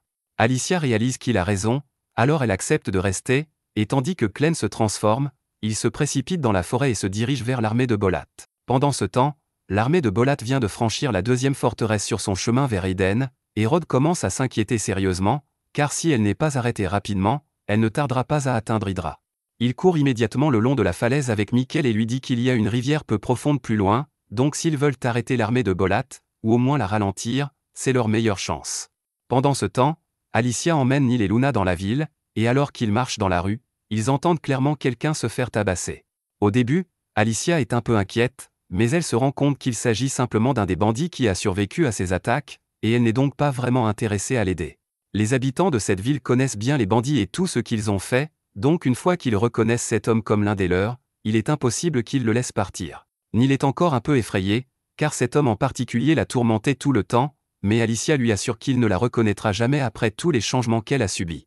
Cependant, le bandit reconnaît Alicia, et dès qu'il l'aperçoit, il tente de détourner l'attention des habitants en la désignant comme la héroïne qui a libéré la bête marine géante dans le puits de mine. Les gens se retournent pour voir de quoi il parle, mais à ce moment-là, Alicia a déjà disparu, et même s'il l'avait vue, cela n'aurait rien changé au fait qu'il est abandonné. Finalement, les gens finissent par pendre tous les bandits qu'ils ont trouvés dans la ville, mais ils sont vraiment inquiets par tout ce qui s'est passé récemment. D'abord, il y a eu l'attaque de Clévatès, puis l'armée de Bolat, et maintenant un ancien monstre pieuvre. Avant même qu'on s'en rende compte, il pourrait y avoir des guêpes radioactives ou des vers glaciaires, mais quoi qu'il arrive, ils jurent tous de protéger leur ville contre toute menace. Pendant ce temps, Alicia et Neil cherchent un endroit où séjourner, mais c'est un peu difficile avec toute la ville en état d'alerte. Avant d'entrer dans l'auberge, Alicia demande à Neil de ne pas la qualifier de héroïne, car elle préfère garder son identité secrète pendant un certain temps. Dès qu'Alicia ouvre la porte d'entrée, elle trouve deux grands gaillards debout de chaque côté, qui l'accusent immédiatement d'être l'une des bandites. Alicia ne sait pas quoi faire dans cette situation, mais heureusement, la mère des deux hommes s'approche et leur dit d'arrêter d'importuner les invités. Phil tente d'expliquer qu'Alicia semble suspecte parce qu'elle porte un cache-œil et une épée, mais que vu tout ce qui se passe ces derniers temps, il est normal de porter une épée partout où l'on va. Cependant, il est rare de voir des gens avec un bébé Eden, alors Carrie demande des explications à Alicia. Alicia lui explique qu'elle et Neil sont les gardes du corps d'une personne très importante et que leur mission actuelle consiste à protéger ce bébé à tout prix. Carrie trouve cela assez convaincant et, même si elle est persuadée qu'il y a autre chose derrière cette histoire, elle n'a pas l'intention de se mêler des affaires de clients payants. Elle demande à Alicia et Neil ce dont ils ont besoin, et Alicia répond qu'elle aimerait une chambre pour deux, de préférence avec un lit suffisamment confortable pour un bébé. Carrie lui dit que la chambre coûtera 2 pièces d'argent par nuit, alors Alicia lui donne suffisamment d'argent pour 2 nuits, et Carrie lui dit qu'elle peut prendre la première chambre à gauche. Elle demande ensuite à ses fils d'aider les clients à porter leurs bagages jusqu'à leur chambre. Pet suit Neil et lui propose de porter ses bagages. Neil lui répond qu'elle peut très bien les porter toute seule, mais Pet insiste, alors elle lui tend les sacs. Pet regrette immédiatement d'avoir proposé son aide, car les sacs sont beaucoup plus lourds qu'il ne le pensait. Pet et Phil finissent par monter les bagages dans la chambre, et Alicia semble satisfaite, alors Carrie s'en va et lui dit qu'elle peut la trouver en bas si elle a besoin de quoi que ce soit. Une fois qu'elle est partie, Neil suggère qu'ils mettent Luna au lit afin qu'ils puissent se reposer, mais à l'insu des deux, l'un des insectes de Ménard a repéré Luna. Maintenant qu'il sait exactement où se trouve le prince Eden, il envoie toute son armée d'insectes à sa poursuite. Un peu plus tard, Alicia regarde par la fenêtre, se demandant si Clem est déjà arrivé sur le champ de bataille, mais Neil attire son attention et lui dit qu'elle devrait venir voir la première dent de lait de Luna. Quelques minutes plus tard, Carrie frappe à la porte pour informer Alicia et Neil que le repas est prêt, mais elle se rend compte que Luna dort encore, alors elle dit à Alicia qu'elle peut venir le chercher et le ramener dans sa chambre. Alicia suit Carrie en bas, et Carrie lui montre le repas au bout de la table. Alicia s'y rend pour le prendre, mais en chemin, elle entend tous les clients du bar dire que tout ce désordre est la faute des héros. S'ils n'étaient pas partis défier l'un des seigneurs des bêtes, Clévatès n'aurait jamais détruit Eden, et Bolat n'aurait jamais déclenché cette guerre. L'opinion publique à l'égard des héros est actuellement très mauvaise, et les gens ont tout à fait le droit d'être en colère, car ces soi-disant héros n'ont fait que leur rendre la vie plus difficile. Alicia s'apprête à remonter dans sa chambre, mais elle sent soudain la présence d'une bête noire, et l'instant d'après, quelque chose passe par la fenêtre du rez-de-chaussée. Il atterrit juste à côté de Pet, qui pense qu'il s'agit d'une balle ordinaire et s'apprête à la ramasser, mais Alicia lui crie de ne pas la toucher. Malheureusement, il est déjà trop tard, car la balle commence soudainement à grossir et projette Pet contre le plafond, révélant qu'il s'agit en fait d'un mille-pattes géant. Ménard entre alors dans l'auberge et informe tout le monde qu'il ne s'agit pas d'un insecte ordinaire, mais d'un insecte provenant de la forêt des bêtes sombres, et qu'il est donc aussi puissant que certaines des bêtes sombres les plus redoutables qui existent. Un homme ne prend même pas la peine d'attendre que Ménard termine son discours, car il est venu ici ce soir pour s'amuser, pas pour affronter un monstre mille pattes, et il saute immédiatement par la fenêtre pour s'enfuir. Normalement, cela aurait été une stratégie de survie exceptionnelle, mais malheureusement, Ménard avait déjà plusieurs centaines de monstres insectes campant à l'extérieur, et le type finit par se faire dévorer quand même. Ménard a mis cela en place pour s'assurer que personne ne puisse s'échapper de la ville avant qu'il ait terminé sa mission, et pour s'assurer que tout le monde soit sur la même longueur d'onde, il se présente comme le mage le plus puissant de l'armée de Drell. Tout le monde est très inquiet, car il ne pensait pas que l'armée de Drell attaquerait leur village de cette manière, mais Ménard leur dit qu'il n'est pas là pour prendre le contrôle de leur village. Sa mission consiste simplement à confirmer si le bébé Eden présent ici est de sang royal ou non. Alicia se rend compte que la situation est vraiment grave, et si Ménard sait déjà que Luna est ici, alors elle doit se dépêcher de l'éloigner le plus possible. Cependant, elle entend soudainement Neil crier depuis la chambre, et nous découvrons que Ménard a déjà envoyé son subordonné, le sorcier Neil Chiffonite, dans la chambre. Elle est actuellement en train de plaquer Neil contre le mur avec le cadre du lit. Neil ne comprend pas comment Nat a pu entrer par la fenêtre, car ils sont au 2e étage. Elle lui explique alors qu'elle s'est simplement envolée jusqu'ici avec sa hache. Son pouvoir lui permet d'attirer et de repousser les objets en fer. Elle s'est donc agrippée aux manches de la hache et la lancer en l'air pour se hisser jusqu'ici. Elle ne comprend pas vraiment comment cela fonctionne, mais il y a apparemment une énorme tortue sombre avec une carapace en fer, et toutes les armes métalliques utilisées pour l'attaquer finissent par y rester coincées de façon permanente. Maintenant qu'elle a expliqué comment fonctionne son pouvoir, elle doit se remettre au travail, alors elle sort une pilule de son sac et se dirige vers Luna. Neil lui demande ce qu'elle fait, et Nat répond qu'elle donne simplement à Luna un médicament qui permettra d'évaluer son potentiel magique. Si le bébé peut utiliser la magie, ses yeux changeront de couleur et il ira parfaitement bien. Sinon, il pourrait cracher du sang et mourir, c'est 50-50e. Après avoir entendu que Luna pourrait mourir, Neil crie et supplie Nat d'arrêter, et quand Alicia entend les cris de Neil, elle se précipite dans la pièce pour aider, mais avant qu'elle n'arrive, Ménard utilise son mille-pattes pour la projeter contre le mur. Il ne sait pas qui est Alicia, mais il ne peut pas la laisser entraver son plan, alors il va la tuer. Pendant ce temps, dans la pièce, Neil lutte toujours pour se libérer afin d'aller aider Luna, mais Nat lui dit qu'elle perd son temps. La force que Nat peut exercer avec ses cadres de lit est suffisante pour arrêter un taureau en pleine charge. Avec 2 cadres, Neil devrait donc être plus forte que 2 taureaux en pleine forme pour s'échapper, et ses petits bras ne peuvent en aucun cas y parvenir. Cependant, à la grande surprise de Nat, les petits bras de Neil parviennent en quelque sorte à bouger les cadres de lit, et d'un coup sec, Neil assomme Nat. Ménard entend un grand fracas provenant de la chambre et se demande ce qui a bien pu se passer, mais lorsqu'il essaie d'ordonner aux mille-pattes d'aller voir, il se rend compte que quelque chose le retient. Alicia a réussi à survivre à l'attaque du mille-pattes et à nouer son antenne, le désorientant complètement. Maintenant qu'il ne peut plus bouger correctement, Alicia le jette à terre et court vers la chambre pour voir si Neil et Luna vont bien. Ménard est impressionné, car personne d'ordinaire ne pourrait maîtriser une bête magique comme celle-ci, et maintenant qu'il l'a bien observée, il réalise qui est Alicia. Alicia ouvre la porte de la chambre, prête à se battre, mais à sa grande surprise, elle voit Nat inconscient sur le sol, avec Neil tenant Luna à côté d'elle. Elle remarque également l'énorme trou dans le mur et demande à Neil si c'est Nat qui a fait cela, mais Neil lui répond que c'est en fait elle qui en est la cause. Elle ne l'avait pas fait exprès, mais lorsqu'elle a poussé le cadre du lit pour se libérer, celui-ci a fini par heurter Nat et traverser le mur. Alicia ne comprend pas comment une telle chose est possible, mais elle n'a pas le temps de se poser la question pour l'instant, car ils doivent sortir d'ici. Elle attrape son épée et dit à Neil de rester près d'elle, car ils vont sauter par la fenêtre. Une fois qu'ils ont sauté, Alicia utilise ses talents d'épéiste pour trancher tous les insectes dans les airs afin qu'ils puissent commencer à courir, et lorsque Nat reprend conscience, il est déjà trop tard pour qu'elle les arrête. Elle aimerait se lancer à leur poursuite, mais les insectes dans les airs ne font pas de distinction, elle serait donc tuée dès qu'elle mettrait le pied dehors sans l'aide de Ménard. Peu de temps après, Alicia et Neil parviennent à sortir de la ville, et les insectes cessent soudainement de les poursuivre, car Ménard leur a seulement ordonné d'encercler la ville. Avec un peu de chance, ils pourraient traverser la forêt avant l'aube, mais les choses ne sont jamais aussi simples. Ils finissent par se heurter à un 2e mur d'insectes dans la forêt, et ceux-ci sont beaucoup plus nombreux, si bien qu'Alicia ne pourra pas se frayer un chemin à travers eux comme auparavant. Neil demande ce qu'ils doivent faire, et Alicia n'en est pas tout à fait sûre, mais pour l'instant, ils doivent trouver un endroit où se cacher. De retour à l'auberge, Nat redescend et annonce à Ménard que les femmes se sont enfuies. Ménard lui demande si elle a au moins réussi à tester les aptitudes magiques du bébé, mais elle n'en a pas eu l'occasion, car Neil l'a assommé avec le cadre du lit. Ménard se rend compte qu'ils ont gravement sous-estimé ces deux-là, mais toute cette affaire lui a permis de confirmer certains détails. Tout d'abord, la femme blonde était la héroïne, Alicia Glanfal, et Ménard en est certain car il était présent lorsque Drell a tué son père. Il est impossible qu'une héroïne voyage avec un bébé ordinaire, ce qui confirme que Luna est bien le prince Aiden qu'il recherchait. Il est impatient de torturer une héroïne lorsqu'il mettra la main sur elle, et Nat le regarde en se demandant pourquoi elle doit passer du temps avec ce fou. Une fois que Ménard a fini de rire comme un maniaque, il dit à Nat qu'ils doivent rassembler tous les habitants et les amener sur la place principale. Une fois que tout le monde est dehors, le chef de la ville demande à Ménard pourquoi il les a amenés ici, car s'il pense que quelques insectes suffiront à les faire se soumettre, il se trompe lourdement.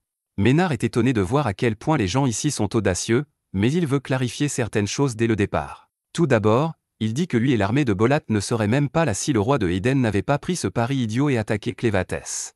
Maintenant que la capitale a été détruite, il est possible que Clévatès revienne pour prendre le contrôle du territoire, c'est pourquoi l'armée de Bolat intervient gentiment pour les protéger.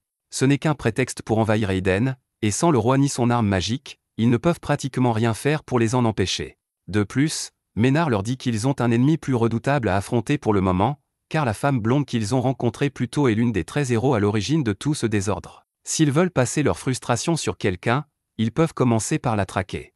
Pendant ce temps, l'armée de Drell est toujours en route pour conquérir la capitale déchue de Eden, et elle est en train de traverser une rivière peu profonde lorsque Drell s'arrête soudainement, car il sent que quelqu'un l'observe. Il ordonne à son harceleur de se montrer immédiatement, car il est inutile de se cacher lorsque la lune brille aussi fort cette nuit. Soudain, Rod surgit des buissons voisins et plante immédiatement sa lance dans l'eau, la gelant complètement et piégeant les pieds de tous les soldats de Drell. Il ordonne alors à tous ses hommes d'avancer, et même si l'armée de Drell est 10 fois plus nombreuse que celle de Rod, ses soldats sont équipés de crampons à glace et peuvent donc se déplacer librement, tandis que les bêtes noires asservies par Drell peuvent à peine marcher.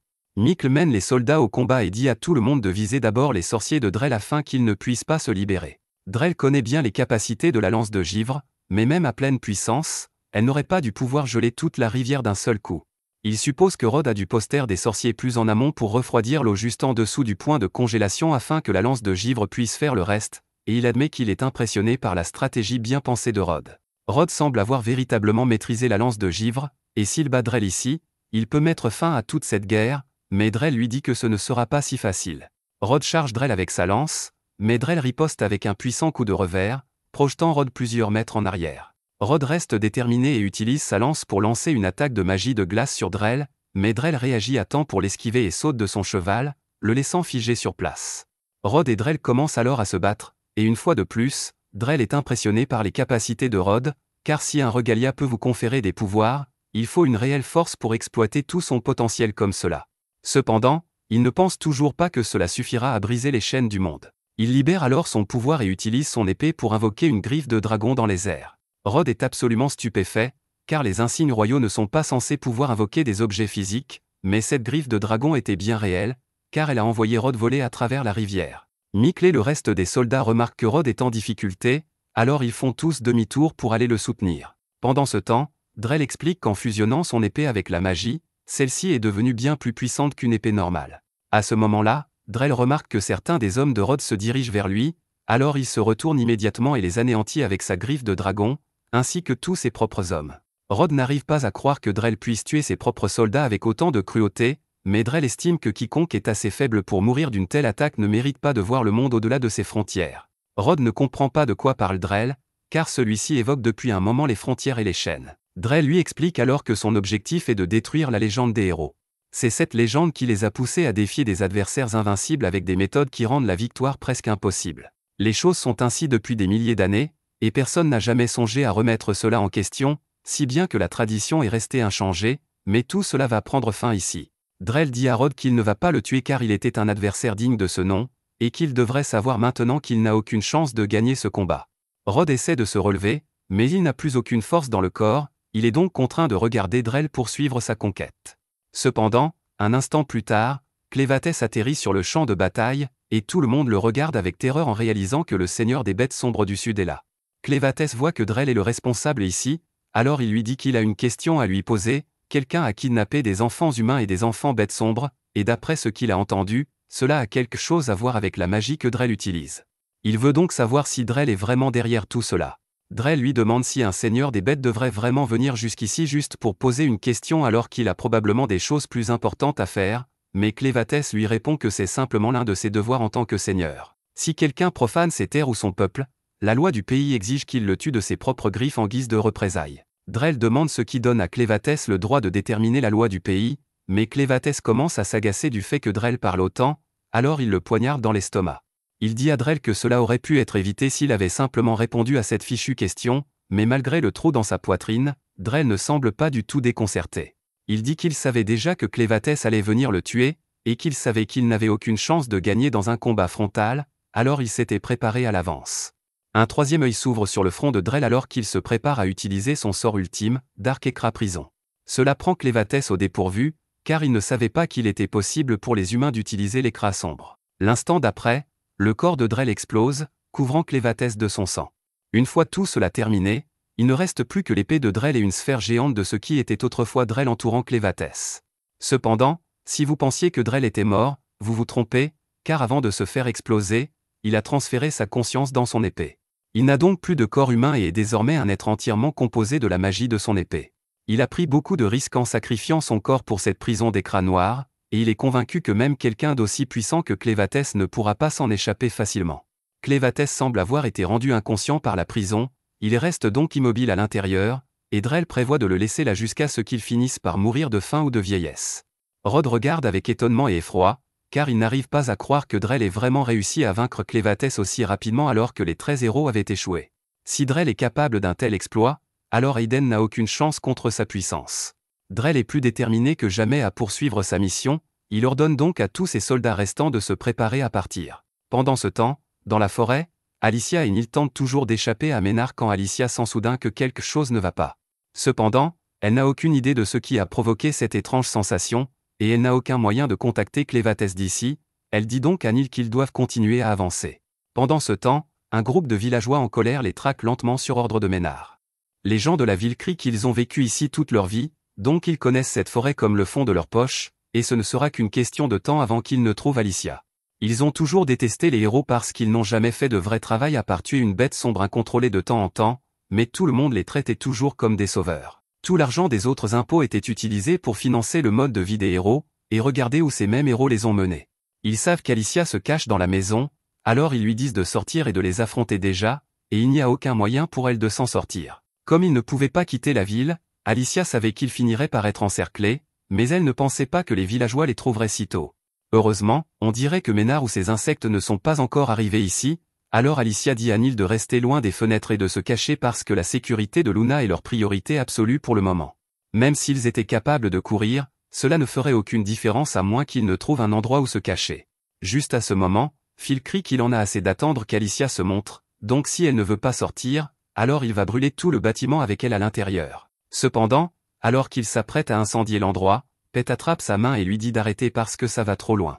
Le père de Phil, Mark, lui dit que leurs ancêtres ont construit cette roue à eau il y a des siècles lorsqu'ils se sont installés dans ce village, et Mark ne va pas laisser Phil la brûler pour rien. Phil essaie de soutenir que c'est la seule solution puisqu'ils doivent remettre Alicia à Ménard, mais Mark lui donne juste une claque sur la tête et dit qu'il n'allait pas obéir aveuglément aux demandes d'un étranger juste parce qu'il peut contrôler les insectes. Il s'approche du bâtiment et se présente comme étant le responsable des défenses de cette ville, et il promet que si Alicia descend lui parler, il ne laissera personne lui faire de mal parce qu'il a juste une question à lui poser. Alicia n'a pas vraiment le choix, alors elle décide de faire confiance à Mark et descend pour lui parler. Une fois Alicia dehors, Mark la regarde et demande ce qui est arrivé à sa tenue. Alicia lui dit qu'elle ne l'a plus, et Mark demande si cela signifie qu'elle l'a vendue pour de l'argent après avoir abandonné la mission, mais Alicia explique qu'elle l'a en fait laissé tomber pendant son combat contre Clévatès. Elle et les autres héros ont été complètement anéantis, et elle peut comprendre pourquoi les gens de la ville la détestent vu la tournure des événements, mais à sa surprise, Mark dit qu'il n'a aucun problème avec elle. Bien sûr, il aurait tué Alicia sur place si elle lui avait dit qu'elle avait vendu sa tenue pour de l'argent et s'était enfuie comme une lâche, mais si elle a vraiment combattu Clévatès et a simplement perdu, il ne peut pas lui en vouloir. Après tout, c'est le roi qui a décidé de suivre les traditions et a envoyé les héros dans cette mission impossible, donc il n'avait pas le choix en la matière. Alicia reste incrédule devant le bon sens dont fait preuve Mark, mais il n'est pas du genre à garder rancune pour ce qui s'est passé dans le passé. Cependant, il veut savoir ce qu'Alicia pense qu'il devrait faire ensuite. Pense-t-elle que cela vaut la peine de continuer leur tradition et d'essayer d'aller au-delà du territoire des bêtes sombres? Ou devraient-ils simplement abandonner et continuer à vivre leur vie comme ils l'ont toujours fait? Alicia repense au jour où elle a combattu Clévatès, et après avoir été tailladée en lambeaux et projetée en l'air, même si ce n'était qu'un instant, elle a pu voir clairement à quoi ressemblait le monde au-delà du territoire des bêtes sombres, et il était rond sans fin en vue. Cela peut paraître idiot venant de quelqu'un qui a échoué si misérablement, mais elle pense qu'il est important de ne jamais arrêter d'essayer d'atteindre le monde extérieur parce qu'il y a des choses que vous ne pouvez pas apprendre ou obtenir sans faire un acte de foi.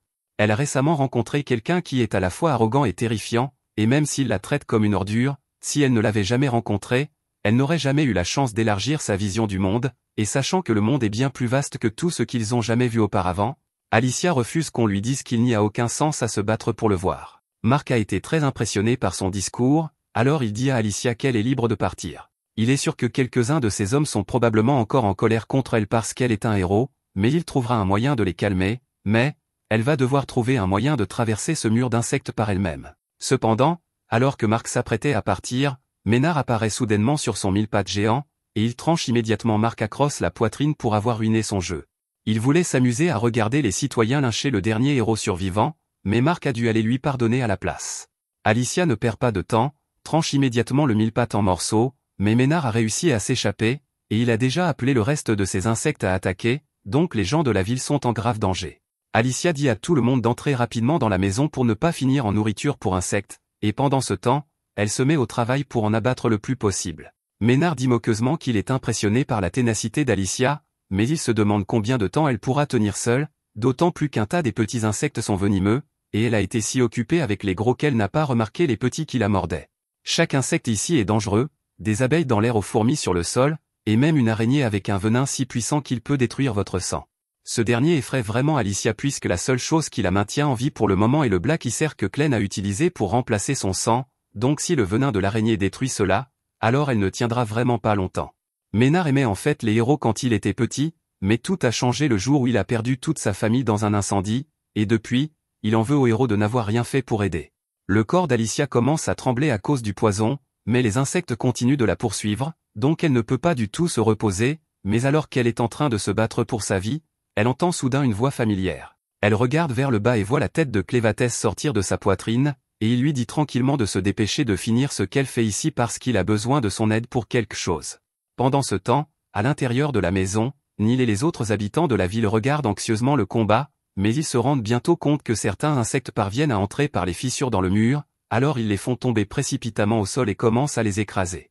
Ils ne peuvent pas laisser ces choses entrer ici, surtout avec le futur roi dans la pièce, alors ils attrapent tous les matériaux qu'ils peuvent trouver et commencent à boucher tous les trous dans les murs. Dehors, Ménard prend toujours son temps pour se moquer d'Alicia alors qu'elle lutte pour repousser les insectes, et il la traite de héros frauduleux pour être si faible. Il utilise ensuite sa magie pour invoquer un scorpion géant qui était juste en train de se détendre sous terre pour une raison quelconque, et il lui ordonne de l'attaquer, alors Alicia est projetée dans l'eau. Pendant qu'elle est submergée, Clévatès sort, et maintenant, il a compris qu'elle a du mal à se battre parce qu'elle a été empoisonnée par tous ces insectes. Elle lui demande si le poison fonctionne vraiment sur l'Icras sombre et malheureusement, c'est le cas. Il n'est pas assez fort pour le détruire complètement, mais jusqu'à ce que les effets du poison disparaissent, Alicia ne pourra pas guérir de ses blessures, donc son immortalité est essentiellement disparue. À la surface, Ménard demande bruyamment si Alicia pense qu'être sous l'eau la protégera de lui parce que ça ne le dérange pas de rester assis ici à attendre qu'elle remonte pour respirer. Cependant, il n'est pas sûr que ses amis cachés dans cette maison vont survivre aussi longtemps, donc elle devrait peut-être se dépêcher. Dans la maison, les gens de la ville ont réussi à bloquer tous les trous de la maison, mais soudainement, ils remarquent que quelque chose est tombé du toit, et c'est une larve géante. Phil l'écrase immédiatement, mais il y en a beaucoup d'autres d'où elles viennent, et non seulement elles rongent le toit, mais elles dévorent aussi toute la forêt. De retour en ville, une fois que Ménard est parti, les gens que Mark a dit de rester en arrière ont assommé les soldats Bolat, mais ils commencent à entendre un bruit étrange venant de la forêt voisine, et ils ne savent pas ce que c'est. Nat leur dit que ça a déjà commencé, mais les hommes n'ont aucune idée de ce dont elle parle. En fait, ils se demandent pourquoi elle n'est pas partie avec Ménard en premier lieu quand il s'est enfui, mais la réponse est simple. Elle tient à sa vie, donc elle ne veut pas être près de Ménard à moins d'y être obligée.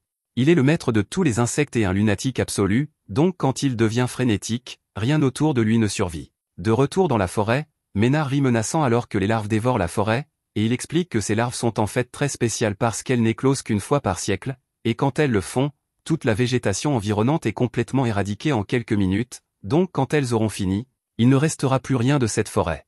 Cela n'a rien à voir avec Alicia, d'ailleurs. Ménard sait juste que les villageois comptent sur le bois de la forêt pour gagner leur vie, alors il a voulu les baiser en la détruisant. De plus, une fois que les larves auront fini de déchirer ce bâtiment, tout le monde à l'intérieur deviendra de la nourriture pour insectes, donc c'est 2 oiseaux avec une pierre pour lui. Alicia refuse de laisser cela continuer plus longtemps, alors elle saute hors de l'eau pour l'arrêter, mais elle est déjà trop tard parce qu'un tas de larves se sont transformées en cocons et elles vont éclore d'un moment à l'autre. Quelques secondes plus tard, des centaines de papillons de nuit émergent et ils vont tous droit après Alicia, mais quand elle les frappe, leurs ailes la couvrent d'une poussière étrange et cela brouille sa vision. Elle peut à peine voir ce qui se passe maintenant, alors Ménard en profite et utilise le scorpion pour la repousser.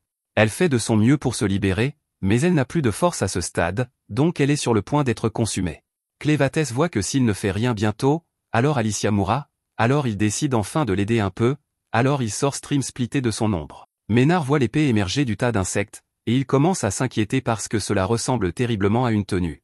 Clévatès dit à Alicia que tous les êtres vivants sont mostly faits d'eau, et il en va de même pour les insectes, alors il veut qu'elle les considère comme une rivière et en finisse rapidement parce qu'il a encore besoin de son aide. Alicia saisit l'épée et d'un seul coup, elle transforme les insectes autour d'elle en brume, mais c'est loin d'être suffisant.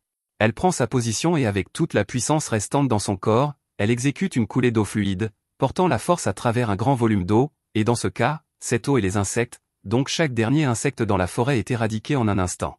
Nat peut voir le nuage de jus d'insectes depuis la ville et elle ne peut pas croire que quelqu'un était vraiment capable de détruire tous ces insectes si rapidement. Avec chaque dernier insecte mort, la pierre magique incrustée dans la poitrine de Ménard se fissure. Ménard ne peut plus utiliser sa magie et est complètement impuissant. Alicia pointe alors son épée vers lui et il essaie de jouer les durs en disant qu'elle ne le fera jamais se rendre, mais elle s'en fiche vraiment, alors elle l'assomme simplement. Elle était victorieuse, mais ce combat l'a laissée épuisée, alors elle s'évanouit peu après. Neil sort pour vérifier l'état d'Alicia, mais au moment où elle arrive, elle voit Clem la porter, et elle est un peu confuse parce qu'elle ignorait que Clem était revenu de sa mission. Clem dit à Alicia qu'elle a perdu beaucoup trop de temps à s'occuper de ce faible, et qu'ils doivent se préparer à partir immédiatement parce que la situation a changé. Cette version de Clem est juste un clone qu'il a fait à partir de l'icra sombre dans le corps d'Alicia après s'être fait sceller dans une bulle de sang, et il a besoin de son aide pour se libérer. Alicia lui demande s'il a au moins réussi à vaincre Drell, mais à ce sujet, Clem est pretty sûr que Drell a le pouvoir d'une des bêtes du Seigneur sombre de son côté, donc il ne sera pas facile à battre.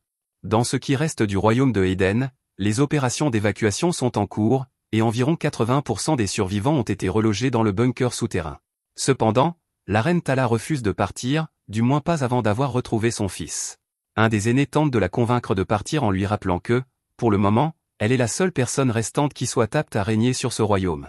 Cependant, Tala insiste en disant qu'elle ne peut pas fuir, car quel genre de mère serait-elle si elle abandonnait son fils? L'aînée comprend ce qu'elle doit ressentir, mais elle se demande comment Tala peut être si certaine que son fils est en vie alors qu'il n'y a eu aucun signe de lui depuis l'attaque.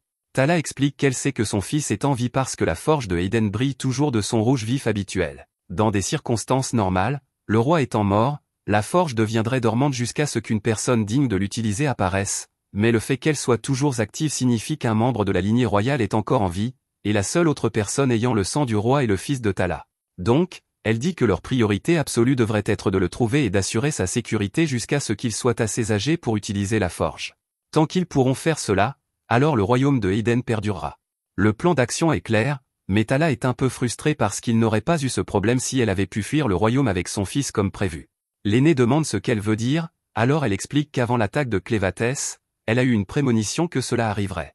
Elle savait que les héros seraient trop faibles pour vaincre les bêtes obscures et que Clévatès détruirait la capitale en représailles, mais elle ne savait pas quand exactement cela se produirait, donc elle a manqué son chance de s'échapper. Juste à ce moment, le messager de la reine, Favio, revient, et il dit avoir d'importantes nouvelles à rapporter. Il dit à Tala que l'armée de 50 000 hommes de Drell s'est engagée dans une bataille contre l'armée d'Esselin le long de la rivière Morel. L'armée d'Esselin a combattu courageusement, mais elle était finalement impuissante face à la puissante magie de Drell. Cependant, juste à la fin de la bataille, Clévatès est apparu de nulle part et a instantanément anéanti environ la moitié de l'armée de Drell, mais ce n'est même pas la partie la plus folle. Quelques instants plus tard, Drell a en quelque sorte créé une étrange sphère rouge qui a réussi à piéger Clévatès. Cette révélation met Tala en alerte parce que comment est-elle censée faire face à quelqu'un qui pourrait vaincre un seigneur des bêtes obscures? Maintenant, Drell et son armée restante d'environ 20 000 hommes sont en route vers ici, et aucun d'entre eux ne sait quoi faire. Tala refuse d'accepter cela puisque cela va à l'encontre de tout ce que disent leurs traditions. Seuls les héros devraient pouvoir ne serait-ce que défier les seigneurs des bêtes obscures, Mais Fabio fait remarquer que Dell est techniquement un ancien héros et qu'il possède encore sa relique, donc il remplit bien les conditions de la prophétie. Malgré tout, Tala refuse de croire qu'un homme comme Drell, qui mènerait une armée pour envahir une autre nation, puisse être le héros de la prophétie, alors elle annonce qu'elle va sortir et briser sa relique parce qu'il ne mérite pas de la manier. Fabio lui demande si c'est même possible de briser une relique, et Tala explique qu'aussi longtemps qu'elle manie le marteau sacré de Eden, elle peut le faire, puisque c'est la seule chose capable de forger ou de briser les reliques. L'aîné tente de dissuader Tala de faire quoi que ce soit de téméraire, lui rappelant que seul le roi de Eden est autorisé à manier le marteau, mais avec le roi mort jusqu'à ce que son fils prenne le trône, elle dit qu'elle va servir de roi et que cela lui donne tous les droits de manier ce marteau. Personne ne peut contester cela, alors ils l'aident tous à revêtir son armure, et Fabio part chercher le marteau. Tala le remercie pour son aide et prend le marteau de son étui, et avec ses pouvoirs, elle prévoit d'affronter Drell et son armée. De retour au village, Pet traîne Nat jusqu'à Alicia comme elle le lui a demandé, et il n'arrive toujours pas à réaliser à quel point elle était cool quand elle a détruit tous ces insectes d'un seul coup. Il dit qu'il sera son garçon de course personnel aussi longtemps qu'elle sera ici, et Alicia est un peu surprise par la gentillesse de Pet envers elle, mais puisqu'il a offert, elle lui demande s'il pourrait aussi amener Neil ici. Pet part immédiatement faire ce qu'Alicia a demandé, et Glenn la félicite parce qu'on dirait qu'elle a officiellement son premier serviteur. Alicia lui dit d'arrêter de se moquer d'elle parce que ce n'est pas qu'elle veuille un serviteur, ce qu'elle veut vraiment pour le moment, c'est obtenir une nouvelle tenue parce qu'elle est absolument couverte de jus d'insectes en ce moment. Juste à ce moment, Nat prend la parole et demande pourquoi ils l'ont amenée ici parce que ses genoux commencent à lui faire mal et qu'elle veut juste rentrer chez elle. Alicia trouve un peu étrange que Pet ait pu capturer Nat si facilement parce que Neil a mentionné que Nat pouvait contrôler le magnétisme. Cependant, Pet n'est pas venu après elle avec des armes, donc il n'y avait rien que Nat puisse contrôler, et contre autant de muscles, elle était totalement impuissante. Quoi qu'il en soit, Alicia dit qu'elle a quelques questions qu'elle veut poser, alors elle dit à Nat de déballer tout ce qu'elle sait sur Drell et son implication avec les seigneurs des bêtes obscures. Nat n'a aucune idée de ce dont parle Alicia, alors elle reformule la question et demande si Nat a déjà vu l'icra obscur de Drell. Elle explique que c'est essentiellement du sang qui bouge tout seul, mais Nat semble vraiment confuse et dit qu'elle n'a jamais rien vu de tel, et franchement, cela a l'air dégoûtant à regarder. Alicia peut dire que Nat ne ment pas à ce sujet, mais Glenn est sûr que ce que Drell a utilisé était du Dark Ikra, et seul un seigneur des bêtes obscures est capable d'en produire. Drell seul ne serait pas une menace, mais s'il y a un seigneur des bêtes obscures qui le soutient, alors ils doivent découvrir ce qui se passe ici. Comme Clévatès est juste ici, les seuls seigneurs restants qui pourraient soutenir Drell sont Zavtier de l'Ouest, Ratwell de l'Ouest et Varden du Nord, et si l'un d'eux avait vraiment décidé de montrer les crocs à Clévatès en utilisant Drell, alors il va faire en sorte qu'il paie le prix. En parlant de Drell, Alicia demande à Glenn si ça allait vraiment qu'il laisse son corps derrière lui et vienne ici sous sa petite forme, mais Glenn dit que ce n'était pas son corps principal. C'est mieux pour lui que celui qui est Drell pense que Clévatès est piégé, car cela lui faciliterait la tâche pour coincer son ennemi. Nat essaie d'attirer leur attention depuis un moment maintenant, alors elle prend la parole et leur demande s'ils ont terminé parce qu'elle aimerait partir maintenant. Il est vrai qu'elle est impuissante sans métal à manipuler, mais elle a encore le métal de ses gantelets avec elle. Elle ne peut pas le contrôler tant qu'il touche sa peau, mais parce que ses bras sont si minces, avec un peu d'effort, elle parvient à libérer sa main. Elle lance ensuite les gantelets en l'air et accroche son sac à main dessus pour pouvoir s'envoler. Glenn et Alicia ne s'attendaient vraiment pas à cela, alors ils regardent simplement Nat s'envoler. Pendant qu'elle vole, Nat repère Neil et Luna dans une charrette en route vers Alicia et Glenn, et elle remarque que la charrette a du métal dans ses roues, alors elle décide de profiter de l'opportunité. Drell va la gronder si elle revient les mains vides, alors elle atterrit sur le dessus du carrosse et dit qu'elle va les emmener avec elle à Hydra. Elle utilise ses gantelets pour assommer les frères puis soulève la charrette dans les airs pour kidnapper Neil et Luna. Cependant, alors qu'elle pensait s'en être tirée, elle réalise que Glenn est en quelque sorte assis juste à côté d'elle.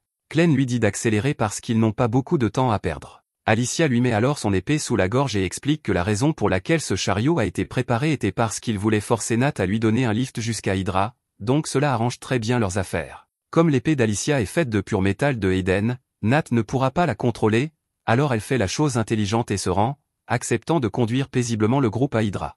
En bas sur le sol, les frères sont soulagés quand ils réalisent que Glenn et Alicia sont montés en sécurité dans le carrosse, alors ils commencent à faire au revoir de la main et crient qu'Alicia est toujours la bienvenue pour revenir. Le reste des gens en ville disent la même chose alors qu'ils volent au-dessus de leur tête, et Alicia est contente d'avoir pu avoir un impact positif sur leur vie parce que cela la fait se sentir comme une vraie héroïne. Glenn se moque encore d'elle pour son expression si suffisante, mais Alicia pense qu'elle a au moins mérité autant puisqu'elle a réussi à sauver la ville, mais Glenn lui rappelle qu'elle n'y est parvenue qu'avec son aide. Neil n'est pas sûr de ce qui s'est exactement passé, mais elle pense qu'Alicia a été extrêmement héroïque, et cela a été un vrai choc quand elle a découvert que Luna est le prince de Eden. Elle demande si c'est vraiment correct qu'elle le tienne si casual puisque quelqu'un comme elle n'est normalement pas autorisé à toucher un royal, mais Clem dit que c'est une règle stupide. Neil est dans une position spéciale et a été inestimable pour garder Luna en vie. Elle est aussi plusieurs fois plus forte qu'un humain normal maintenant, donc si quelqu'un essaie un jour de lui dire qu'elle ne vaut rien, elle devrait juste les écraser. Alicia ressent le besoin d'intervenir et de clarifier que Neil ne peut pas aller écraser les gens comme ça, mais Clem dit que c'est comme ça qu'il a toujours traité ses terres, donc il ne voit pas de problème avec ça. Bientôt, le groupe arrive à une chaîne de montagnes, et de l'autre côté se trouve la capitale Hydra, alors Clem demande à Alicia si elle est prête à se battre. Il ne peut laisser personne savoir qu'il est ici, donc il ne pourra pas l'assister, et il ne peut pas non plus laisser Drell découvrir le Darkikra dans son corps, donc sa guérison sera limitée. Quoi qu'il en soit, Alicia dit qu'elle est prête à l'affronter et à venger son père, alors Nat fait voler le chariot au-dessus de la chaîne de montagnes, et dès qu'Hydra est en vue, il devient clair que la ville est déjà attaquée. Drell doit être quelque part à proximité, alors Alicia regarde autour d'elle et le repère debout sur l'un des murs du château. Elle ne veut pas perdre de temps, alors elle attrape le bras de Nat et la force à tourner le carrosse droit vers Drell. Pendant ce temps, sur les remparts du château, la princesse Tala et les chevaliers maniant l'épée magique se rassemblent pour affronter Drell. Tala dit aux chevaliers que leurs épées sont presque aussi fortes que la relique de Drell, donc si quelqu'un est capable de le gérer, c'est eux. Cependant, on sent déjà que ces gars vont finir sur un t-shirt dans les prochaines minutes. Ils chargent tous Drell et essaient de l'encercler, mais alors même qu'ils commencent leur attaque, Drell reste calmement là et les traite d'irritants. À ce stade, les chevaliers savaient sans aucun doute qu'ils étaient cuits, mais ils sont loyaux envers leur royaume, alors ils ont tous couru à une mort certaine de toute façon en espérant distraire Drell assez longtemps pour que l'escadron d'archers puisse avoir un bon tir, mais même avec la ligne de mire la plus claire possible, les archers ont raté leur tir, et Drell se transforme en une épée pour esquiver. Tala et les autres chevaliers essaient de déterminer s'ils deviennent fous ou si Drell vient vraiment de se transformer en épée en plein combat, et n'ont aucune idée de ce que fait cette transformation, alors les porteurs de boucliers sortent en formation pour la bloquer. Cependant, ils sont immédiatement balayés, et Drell finit par attraper Tala par la gorge. Il salue ses efforts pour protéger Eden, mais il lui dit qu'elle ne pourra jamais devenir roi, et Tala en est bien consciente. Elle n'a pas de sang royal coulant dans ses veines, et seul celui qui a le sang royal le plus fort peut revendiquer le trône. Si tous les successeurs du roi meurent, alors le droit de succession passe naturellement aux plus proches parents, mais Drell mettra un terme à cette tradition aujourd'hui. Tala ne peut pas garantir qu'elle survivra, mais elle est confiante qu'un seul coup de marteau devrait suffire à briser la relique de Drell, mais elle a besoin d'une distraction pour gagner suffisamment de temps. Juste à ce moment, Alicia s'écrase du chariot volant, et cela fout une sacrée confusion chez Tala, mais c'est la meilleure distraction qu'elle aura, alors elle saisit l'opportunité et frappe l'épée de Drell. Pendant que cela se passe, Clem et Neil regardent de loin, et Neil se demande si Alicia va bien se débrouiller en combattant Drell toute seule. Clem lui dit que ça n'a pas vraiment d'importance si Alicia gagne ou perd parce que tout ce qu'il voulait, c'était qu'elle occupe Drell. Drell et celui qui le soutient sont après la forge de Eden, donc il veut y arriver le premier, et c'est pourquoi il a amené Luna, parce que seule une personne de sang royal peut annuler le saut. Clem sait déjà où se trouve la forge, alors il conduit Neil vers l'un des murs du château et lui dit que la forge est de l'autre côté. Il pourrait probablement percer le mur facilement, mais il essaie de rester discret ici, alors il dit à Neil de le faire à la place. Neil marque une pause et demande s'il est sûr de vouloir qu'elle le fasse parce que le mur semble assez solide, mais Clem dit que quand il l'a soigné, il a concentré la puissance d'un troll dans ses petits bras, donc sa force devrait être plusieurs fois supérieure à celle même du troll le plus fort. Neil décide de se lancer et donne un petit coup au mur, mais à sa surprise, elle envoie le bloc voler avec bien plus de force qu'elle ne l'avait anticipé. Il vole jusqu'à l'autre côté du mur, s'écrasant pile là où sont stationnés les gardes qui sont censés protéger la forge. Pour une raison quelconque, elle a juste senti son ratio KED augmenter un peu, mais Clem lui dit qu'elle imagine des choses et lui demande de se dépêcher parce qu'ils n'ont pas beaucoup de temps. Pendant ce temps, près de l'entrée de la forge, Fabio et quelques gardes ont réussi à survivre à l'attaque involontaire de Neil, mais avant qu'ils aient pu comprendre ce qui les a frappés, Clem utilise ses pouvoirs pour les conduire dans les ombres, et une fois arrivé à l'entrée de la forge, il place soigneusement la main de Luna sur le sceau pour le déverrouiller.